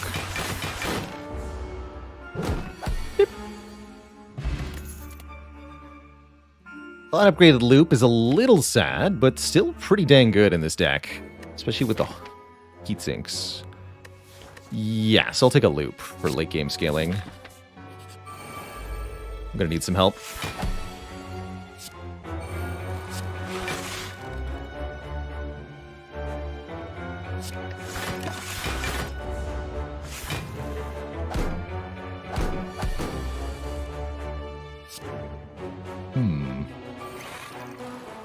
Oh, that was convenient.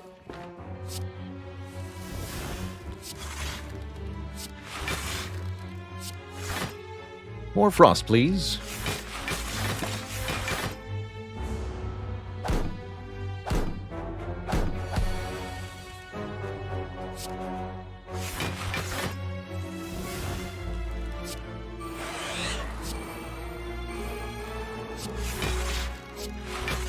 Bonk. Beautiful. Upgraded Go for the Eyes. That's pretty spicy. That allows us to apply Weaken and really slow down some of the most dangerous fights in the game, including the Corrupt Heart. This is Very important for stopping Corrupt Heart. Good against Time Eater, too. And very good with 2 holograms. I'll take it. I wish more attack cards had special animations. I think it'd be really cool if there were a few more. Definitely. Would really like that.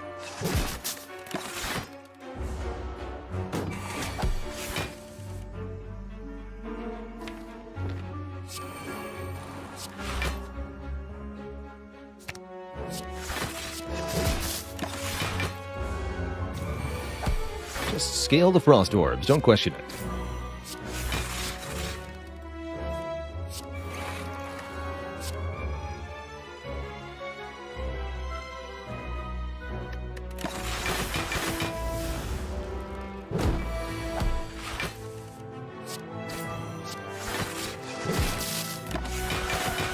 Necrothal TV, thanks for the 5 months of support with that Prime sub. I can appreciate it. Let's draw some cards. It's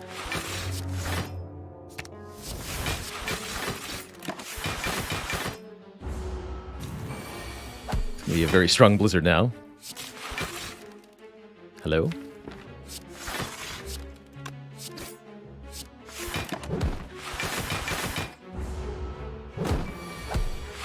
Blizzard says deals 66 damage. Actually, no, it says more than that. Nice.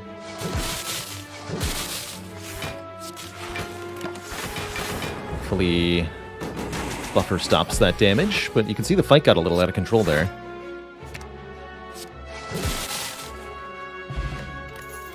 Nicely handled. Second Blizzard Rebound is here, or Beam Cell. With Go for the Eyes, I actually really like the Beam Cell. Even though it's unupgraded. Could take a third Blizzard unupgraded, but I don't have any interest in that. Sorry. We're going to upgrade Loop.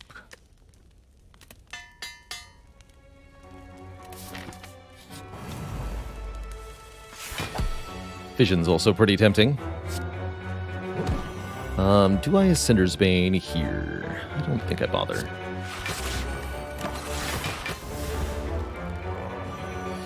Got plenty of good stuff to play.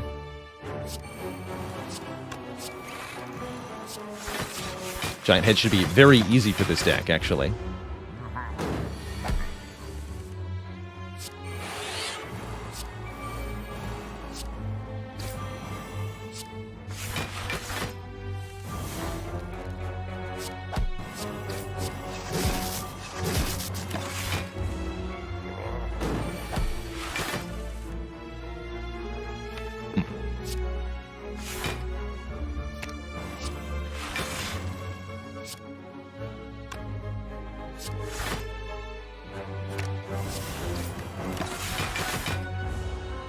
We'll leave that other Fission unplayed for the moment. Just a few too many starter cards still.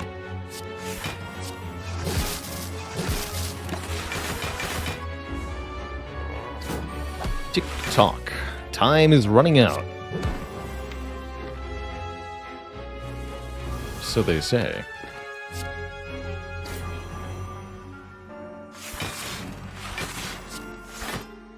Give me this.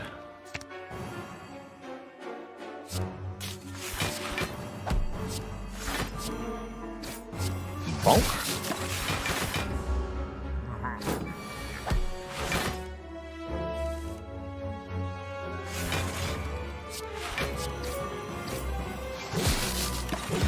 One damage from Stone Calendar. I'll take it. Get our super key. Chaos Plus is interesting if we want more orbs. Although random orbs are not necessarily helpful here. This could generate frost orbs. And is a card we haven't achieved mastery of. Or we could simply take 2 more health here. I'm a little worried that we don't have enough card draw to make this work, but we do get many more card picks.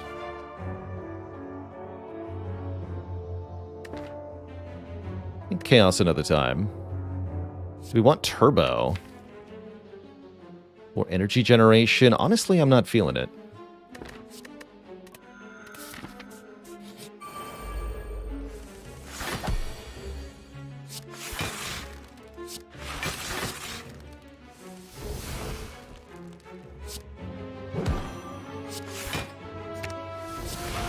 Frosty.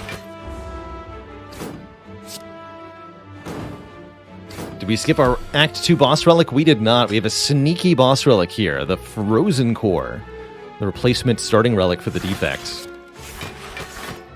Easy to overlook.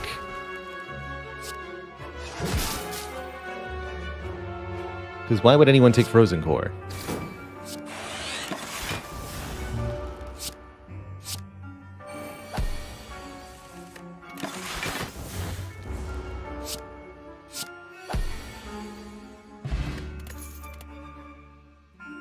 Not the world's worst barrage. Just keep taking health here. White Beast statue. That ain't it, unfortunately. It's not what we skipped the shovel for.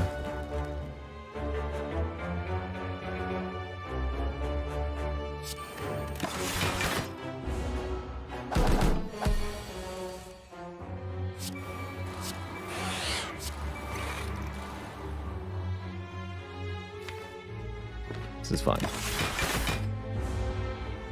We can take our time versus the Writhing Mass. This enemy does not scale up over time.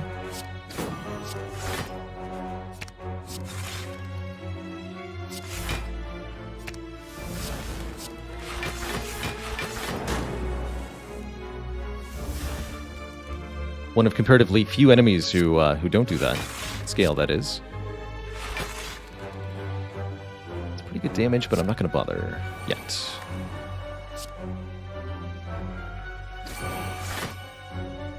Okay, that's fine.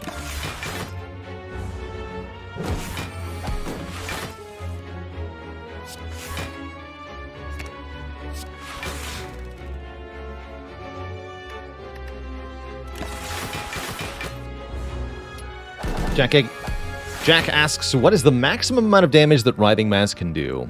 Their highest damage base attack... Here, I can actually show you the different intents here. With the Bestiary mod, there are 5 different actions this enemy can take. Every time you change their intent, they shift to a different one at random. The probability is not equal between all the options. The weakest attack is the attack debuff. Base of 12 applies weak and vulnerable, which is going to make the other attacks hit harder. Attack defend for 16 and block 16. This is pretty consistently the least threatening attack, but the block can prevent you from further changing the mass's intent, which can be an issue. Multi-attack for 9x3, one big hit for 38. Note that if you're vulnerable, the multi-attack becomes 13x3. And the single attack becomes 57. And those are the 2 really threatening numbers the Writhing Mass can create, is 39 and 57 when you're vulnerable. Lastly, the big swirly effect permanently adds a parasite to the player's deck. That's the one a lot of people really dislike the Writhing Mass over. But it is ultimately not that much of a problem as long as you are restrained in your use of attack cards. Don't play more attacks than you can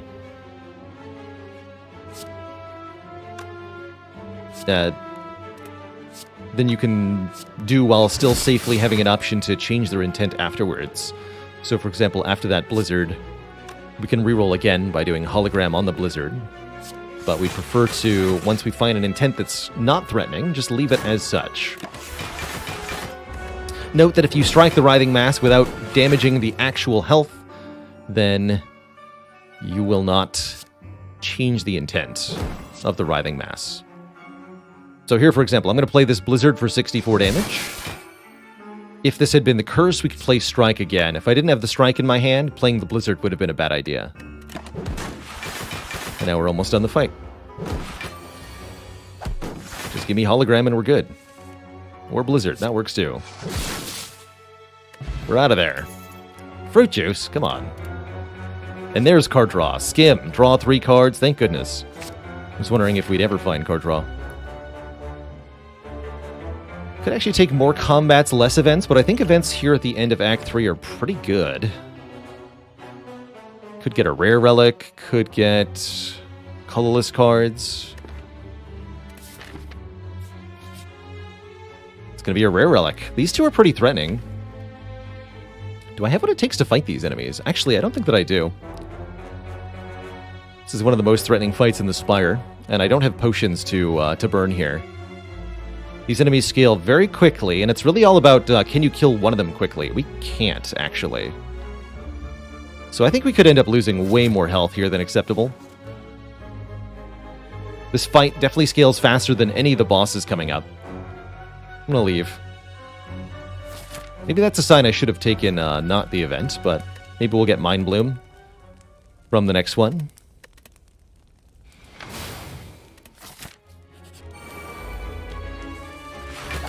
Recalling leaves my options open at the final fire here.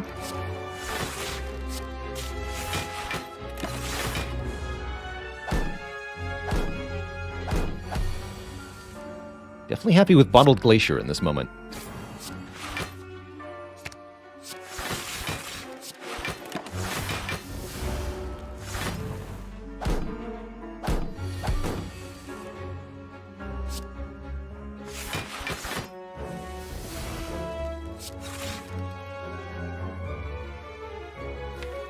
Definitely happy we have Skim now. Let's go Hollow Glacier. Sell you.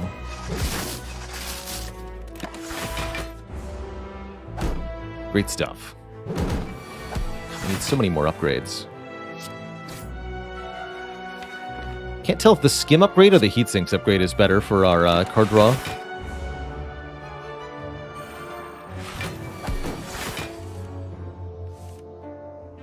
I guess it depends on the draw order.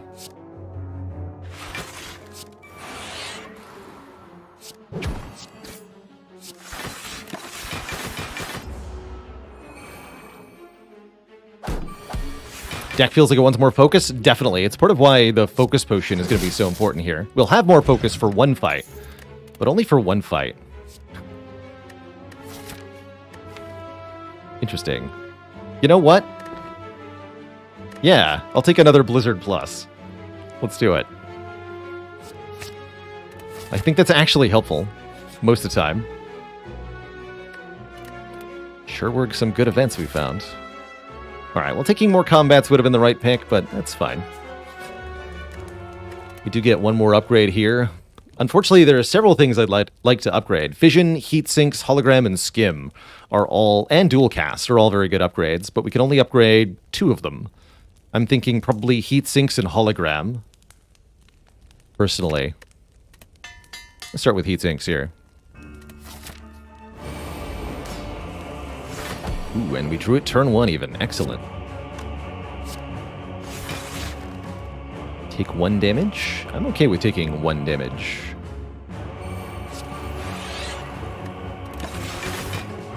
Hit me.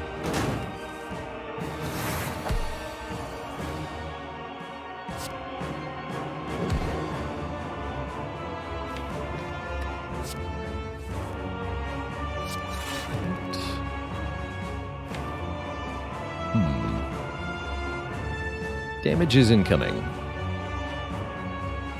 Dual Cast is a semi-reasonable block option here. Good Hologram Reinforced Body. That's not very good compared to dual casting. I was hoping we draw one of our Fissions, but that's not been a thing. Playing loop draws too. It's also a reasonable option.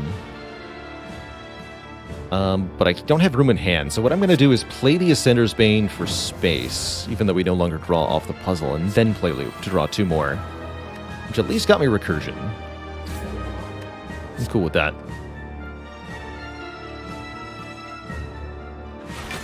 And then Hologram Recursion is better than dual casting, I believe. Take 5. That's not too bad.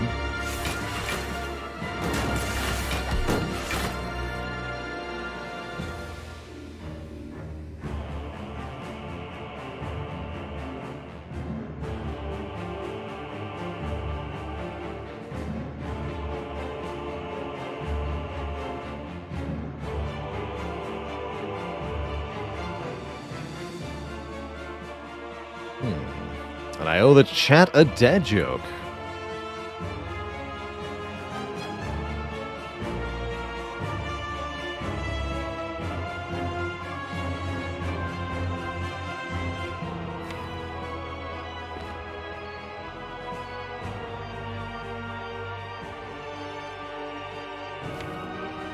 I think we're definitely going to be playing Fission here.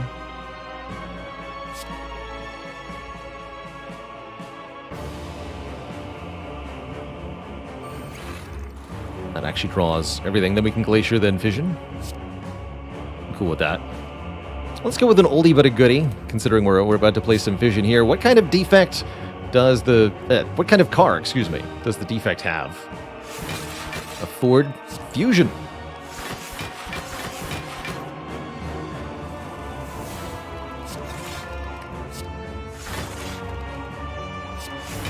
More cards, please.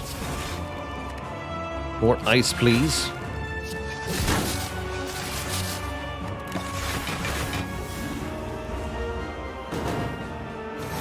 Ford Fission Plus. And yes, Ford Focus, also an acceptable punchline on that one.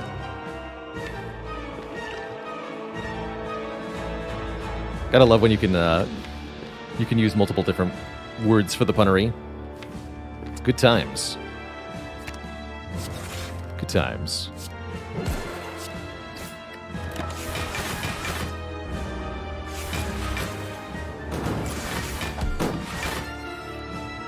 Rost-tacular.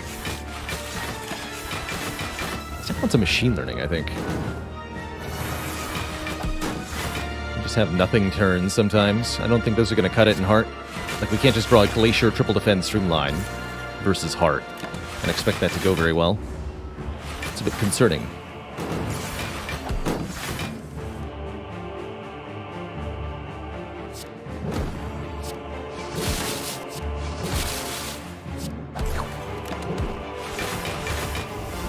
Ow.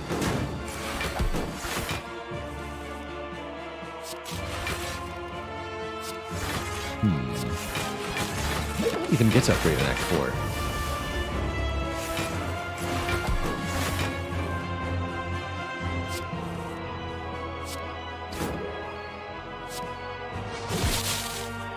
Crunchy.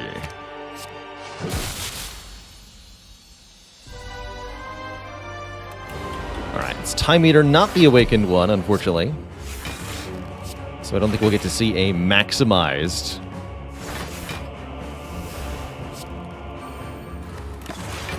Blizzard. That's alright.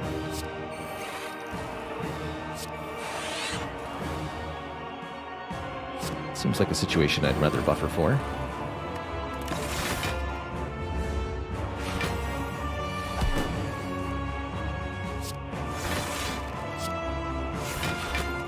No frail for me.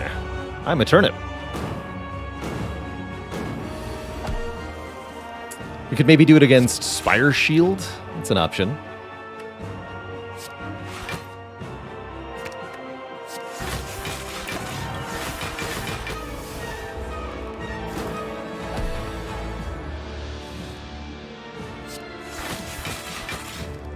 I'm not going to be able to tolerate these slime cards. We'll play them as we draw them.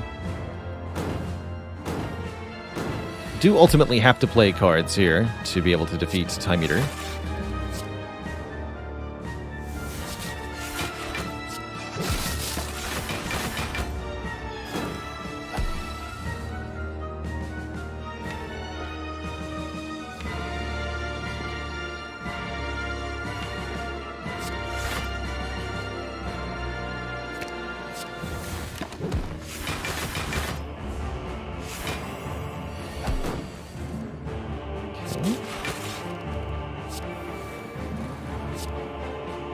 So with one card next turn, I'm okay with that.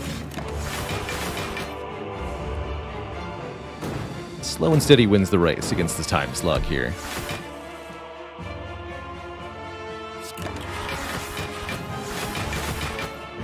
Loop Zap is a winning option. I don't think we actually quite have enough passive block to just E to E, so to speak, the Time Eater. Don't think we get away with that.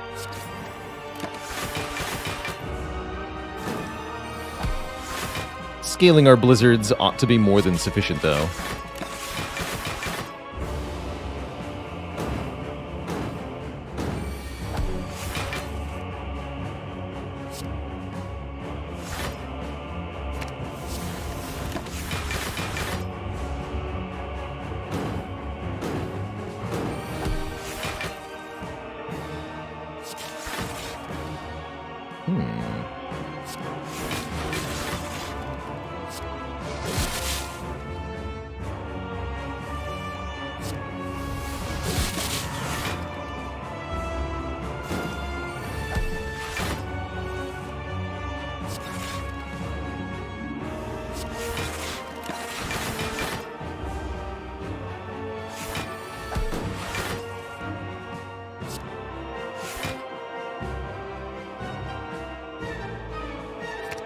Definitely a slow fight, almost glacial in pace.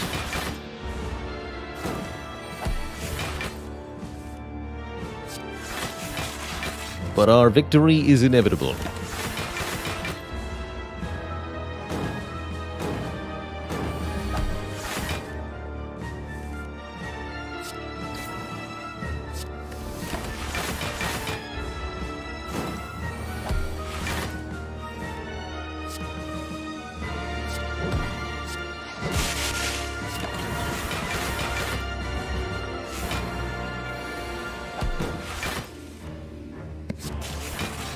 Stinky slime, man. Oof. Okay, we're losing the buffers. We have to put an end to this quickly, then. Let's get lightning in play, finally.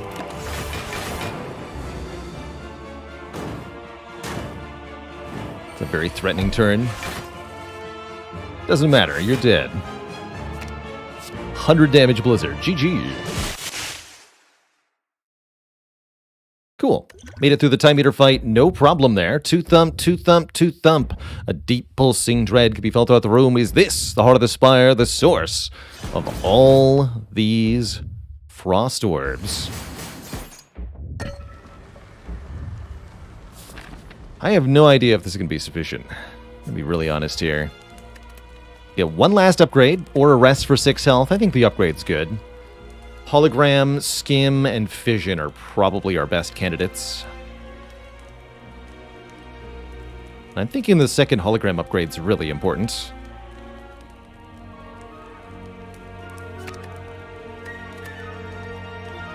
Skim to get through the initial deck faster is also pretty important. If I had more energy generation, I'd like the Skim a bit more.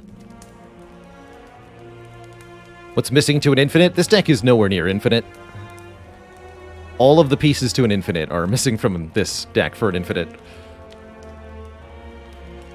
So if you were to take the whole deck out and then replace it with a different deck that was infinite, we'd have an infinite.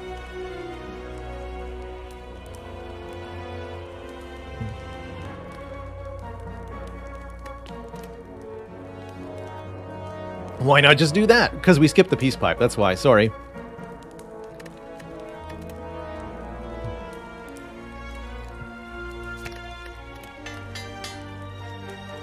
Actually, 2 madnesses, yes. If with 2 holograms, 2 madnesses.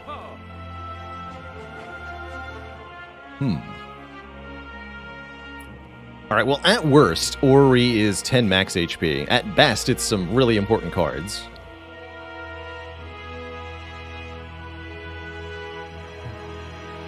Could be focused in there, after all. We can remove a card alongside. I don't think the Bottled Tornado is any good, not without an Echo form. We could bottle Defrag, which is not bad. We could bottle Loop or Buffer, which is not bad, but I think I'd rather look at new cards, especially when we can turn those into hit points if they're not good. Creative AI could change everything. Hold on. Barrage Plus is kind of spicy. Cool-headed Reboot Force Field. Another Recursion Plus. Okay. Oh, I like it, Twitch chat. Give me the Recursion Plus. I think give me the cool-headed.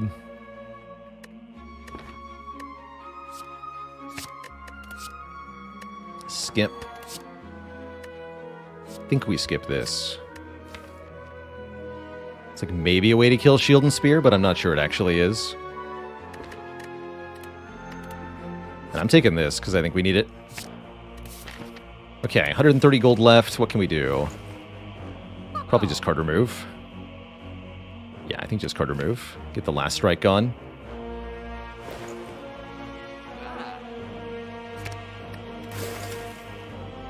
And yes, close call indeed. I think this could go either way. It's really going to depend partially on our Shield and Spear fight. How well do we do against these two? Not a bad opening turn. I actually appreciate being hit for the 21 on this turn. I don't like that we drew double hologram initially.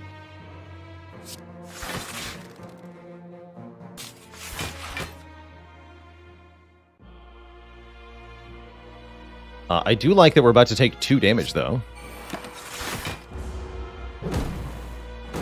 And I do like that we didn't get our focus debuffed.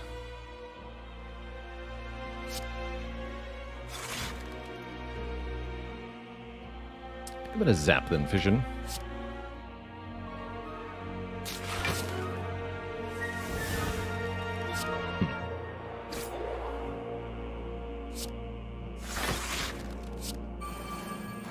Oh, yeah.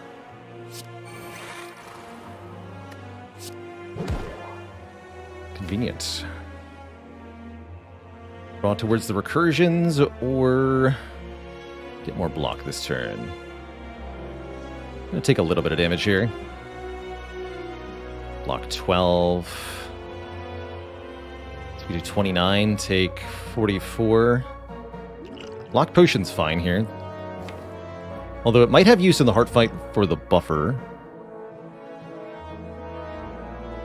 By cool-headed, we're risking taking 5 more, but there are 3 draws that are better off of 12. So it's...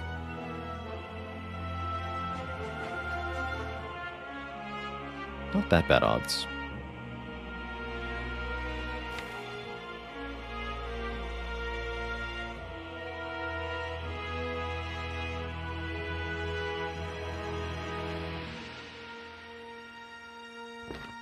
So it's 1 and 4 to get one of them, but we're drawing 2 cards, though. Alright, you know what? I'll do it. No luck. So, block pot, yes or nay? I think nay. Let's take the damage and be a little shamed. I don't mind taking a little bit here. Taking a lot would be considerably worse.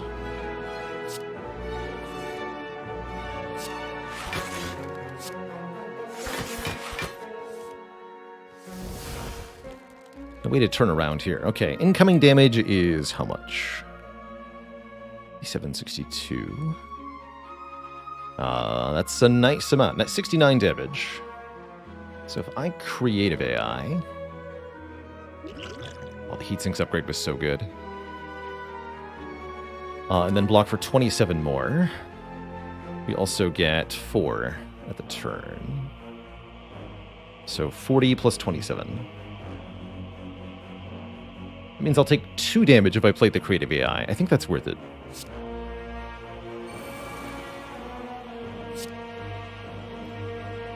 I can turn around now. That's even better.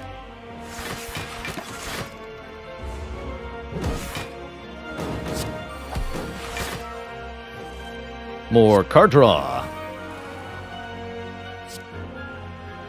Next turn looks iffy, though. But we're going to outscale pretty fast here, is my hope. Oh yeah, things are looking up now. Turn this way. Let's see. We used both visions? Looks like we did, huh? We sure did. Spooky.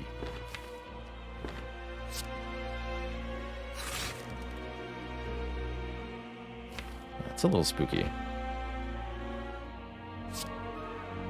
Just need to essentially channel as many frost orbs as possible.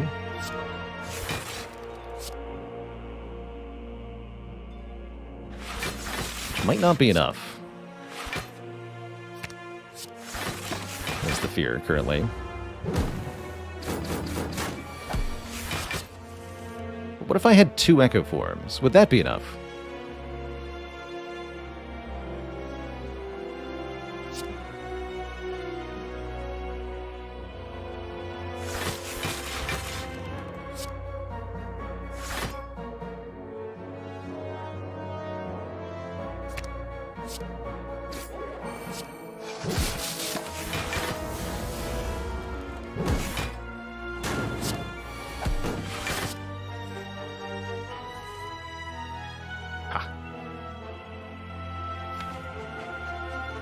It's still worth it to play this. It's gotta be. Oh, I should have just played it one time. Foolish. Forgot Stone Calendar was coming in there. Alright, that's still fine, though. We can do some hot nonsense here.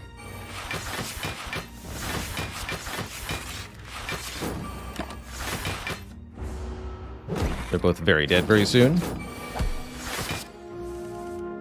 There they are. Okay. 45 out of 85 health. We are offered a turbo. I think we want this turbo for the hard fight. We've got some useful potions as well. Now that we have the card draw of the heat sinks and the creative AI, a card like Turbo looks pretty good.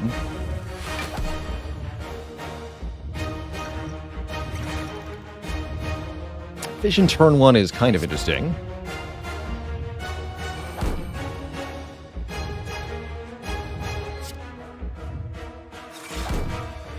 Buffer turn 1's even better. And we use the block potion to block the 67, hopefully. I think this will work. Here's hoping, anyway. No frailty as well. It is the multi-hit first, so hopefully we can protect it.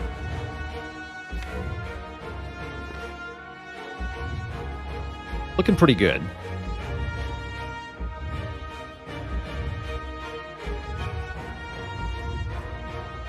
Let's see, if I hologram Glacier, is that good enough?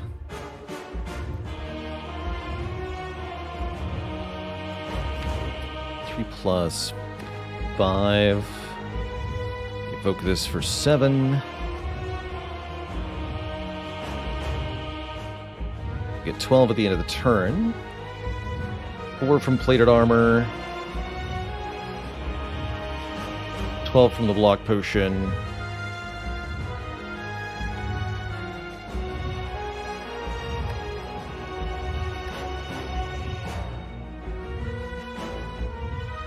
Hologram the Glacier, play the block potion, play the defend, keeps the buffer intact for next turn. Can I get heat sinks in play? It's really important that heat sinks is in play.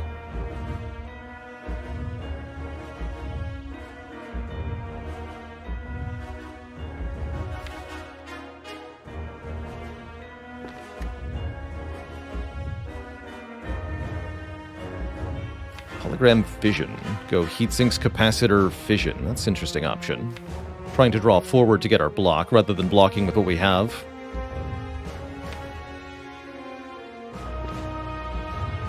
What if I hollow the Reinforced Body? We would block for 5, and then this is 27. Which goes down to 25. So the 2. So we passively block 28, 12 at end of turn, 4 from the thingy. I think I might be able to get heat sinks in play. Let me just double check that.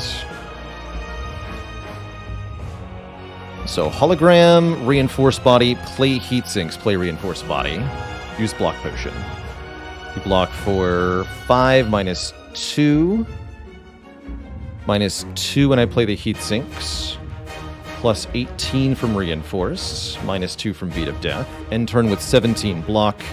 Get 4 from plated armor. 12 from frost orbs. 12 from block potion is exactly 45 block. And we get the heat sinks in play. That's the line. Might as well do block potion first.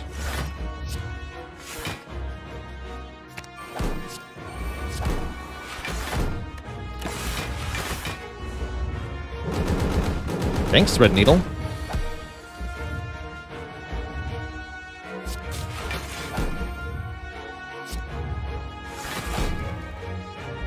Buffer's obviously getting used here, so we might as well just play Streamline Blizzard. Get a little bit of damage in. Preserve all this health resource. This could be a winning line through the heart fight. That we didn't get clapped by this. Very, very important. Alright, now it's time to get some powers in play. So Hollow, Fission... I think I'm going to Hollow Capacitor, actually. Let's start with that.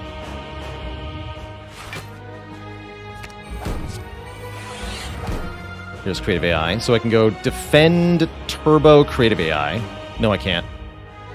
Defend, Fission, Creative AI. Mixed feelings there.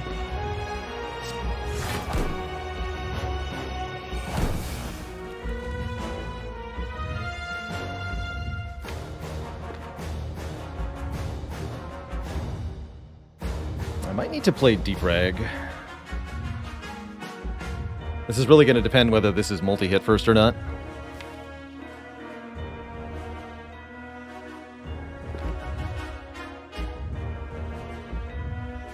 Is the second buffer that important? It might be. I'm going to go creative.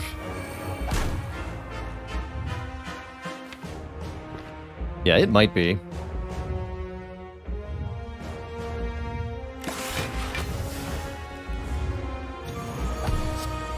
Yeah, it was.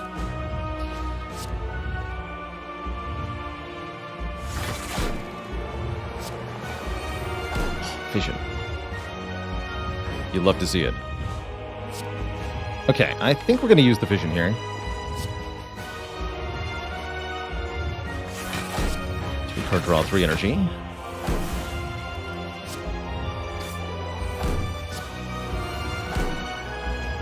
Turbo is here.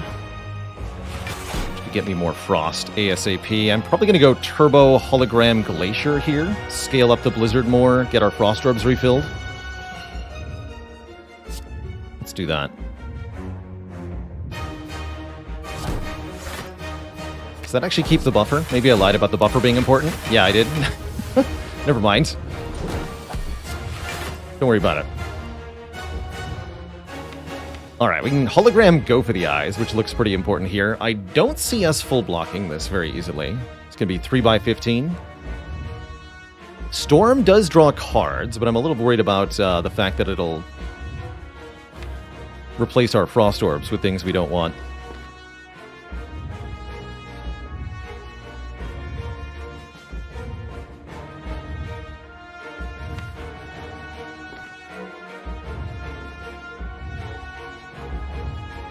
Hello, Defrag. Unfortunately, Defrag's in the draw pile, not the discard pile.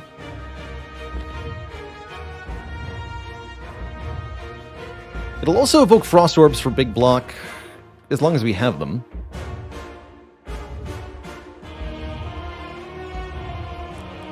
We don't automatically get Frost Orbs, though. If we have 6 Lightning Orbs, we're getting nothing.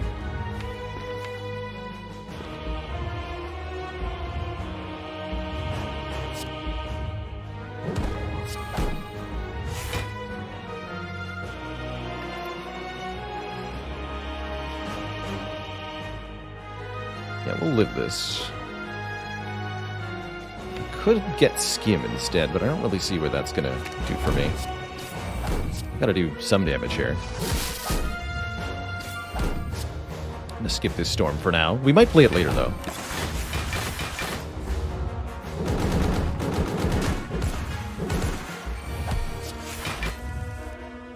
Good. Okay, here we go.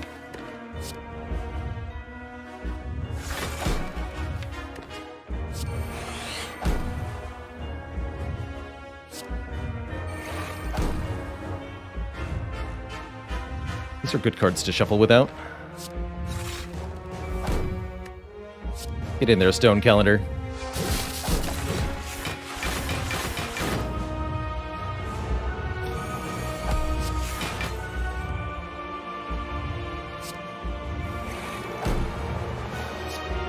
This is where the fun begins, and by the fun, we mean revealing that we outscale Heart here.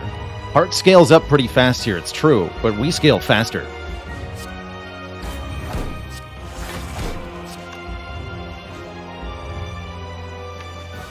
I do think I play the storm now. Master, master, let's go faster.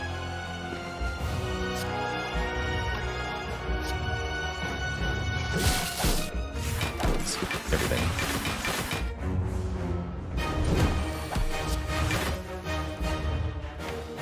Ooh.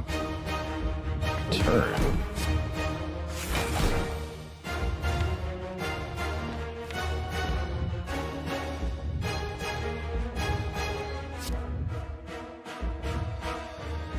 Let's get the turbo, actually. That's where I feel like this is headed.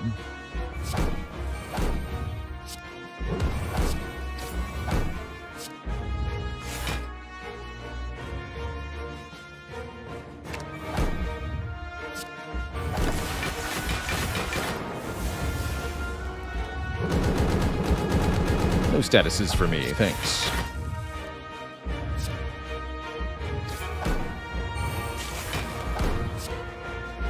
Need to do some more damage here.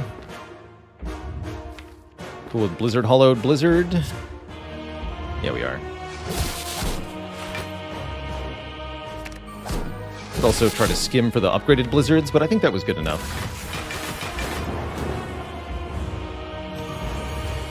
Alright, 6x15. This is probably the most difficult attack that we need to survive here.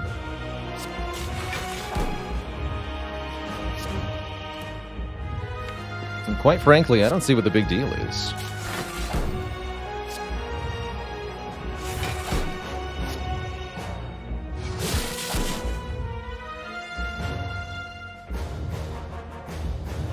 Let's see, this is 42.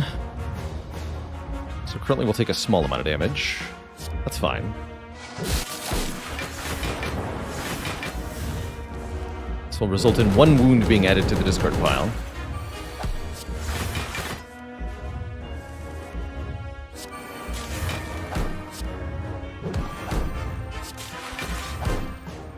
GG, Mr. Hart. Well fought.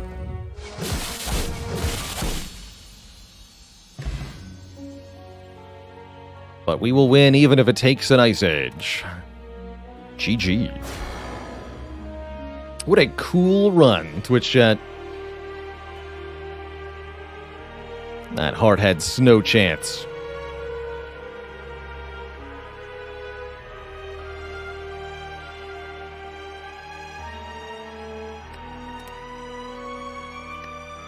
GG. Agraim, thanks for 7 months. GG. Very cool run to win with Frozen Core Sozu as our 2 boss relics. What a way to master the card Blizzard and Fission. 2 very difficult, I think, cards to win with. Now crossed off our list. Excellent work. Excellent, excellent work. Go for the ice. Love it, Tom.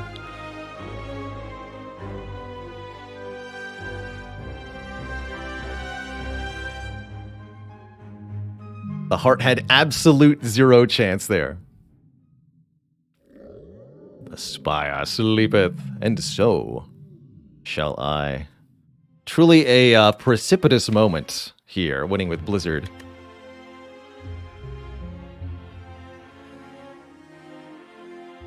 Triple Blizzard.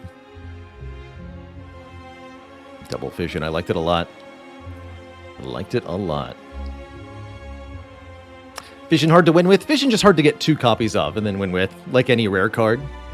It's not so much that the card is bad in any sense, but just acquiring 2 of the same rare is a challenge enough on a Spire run.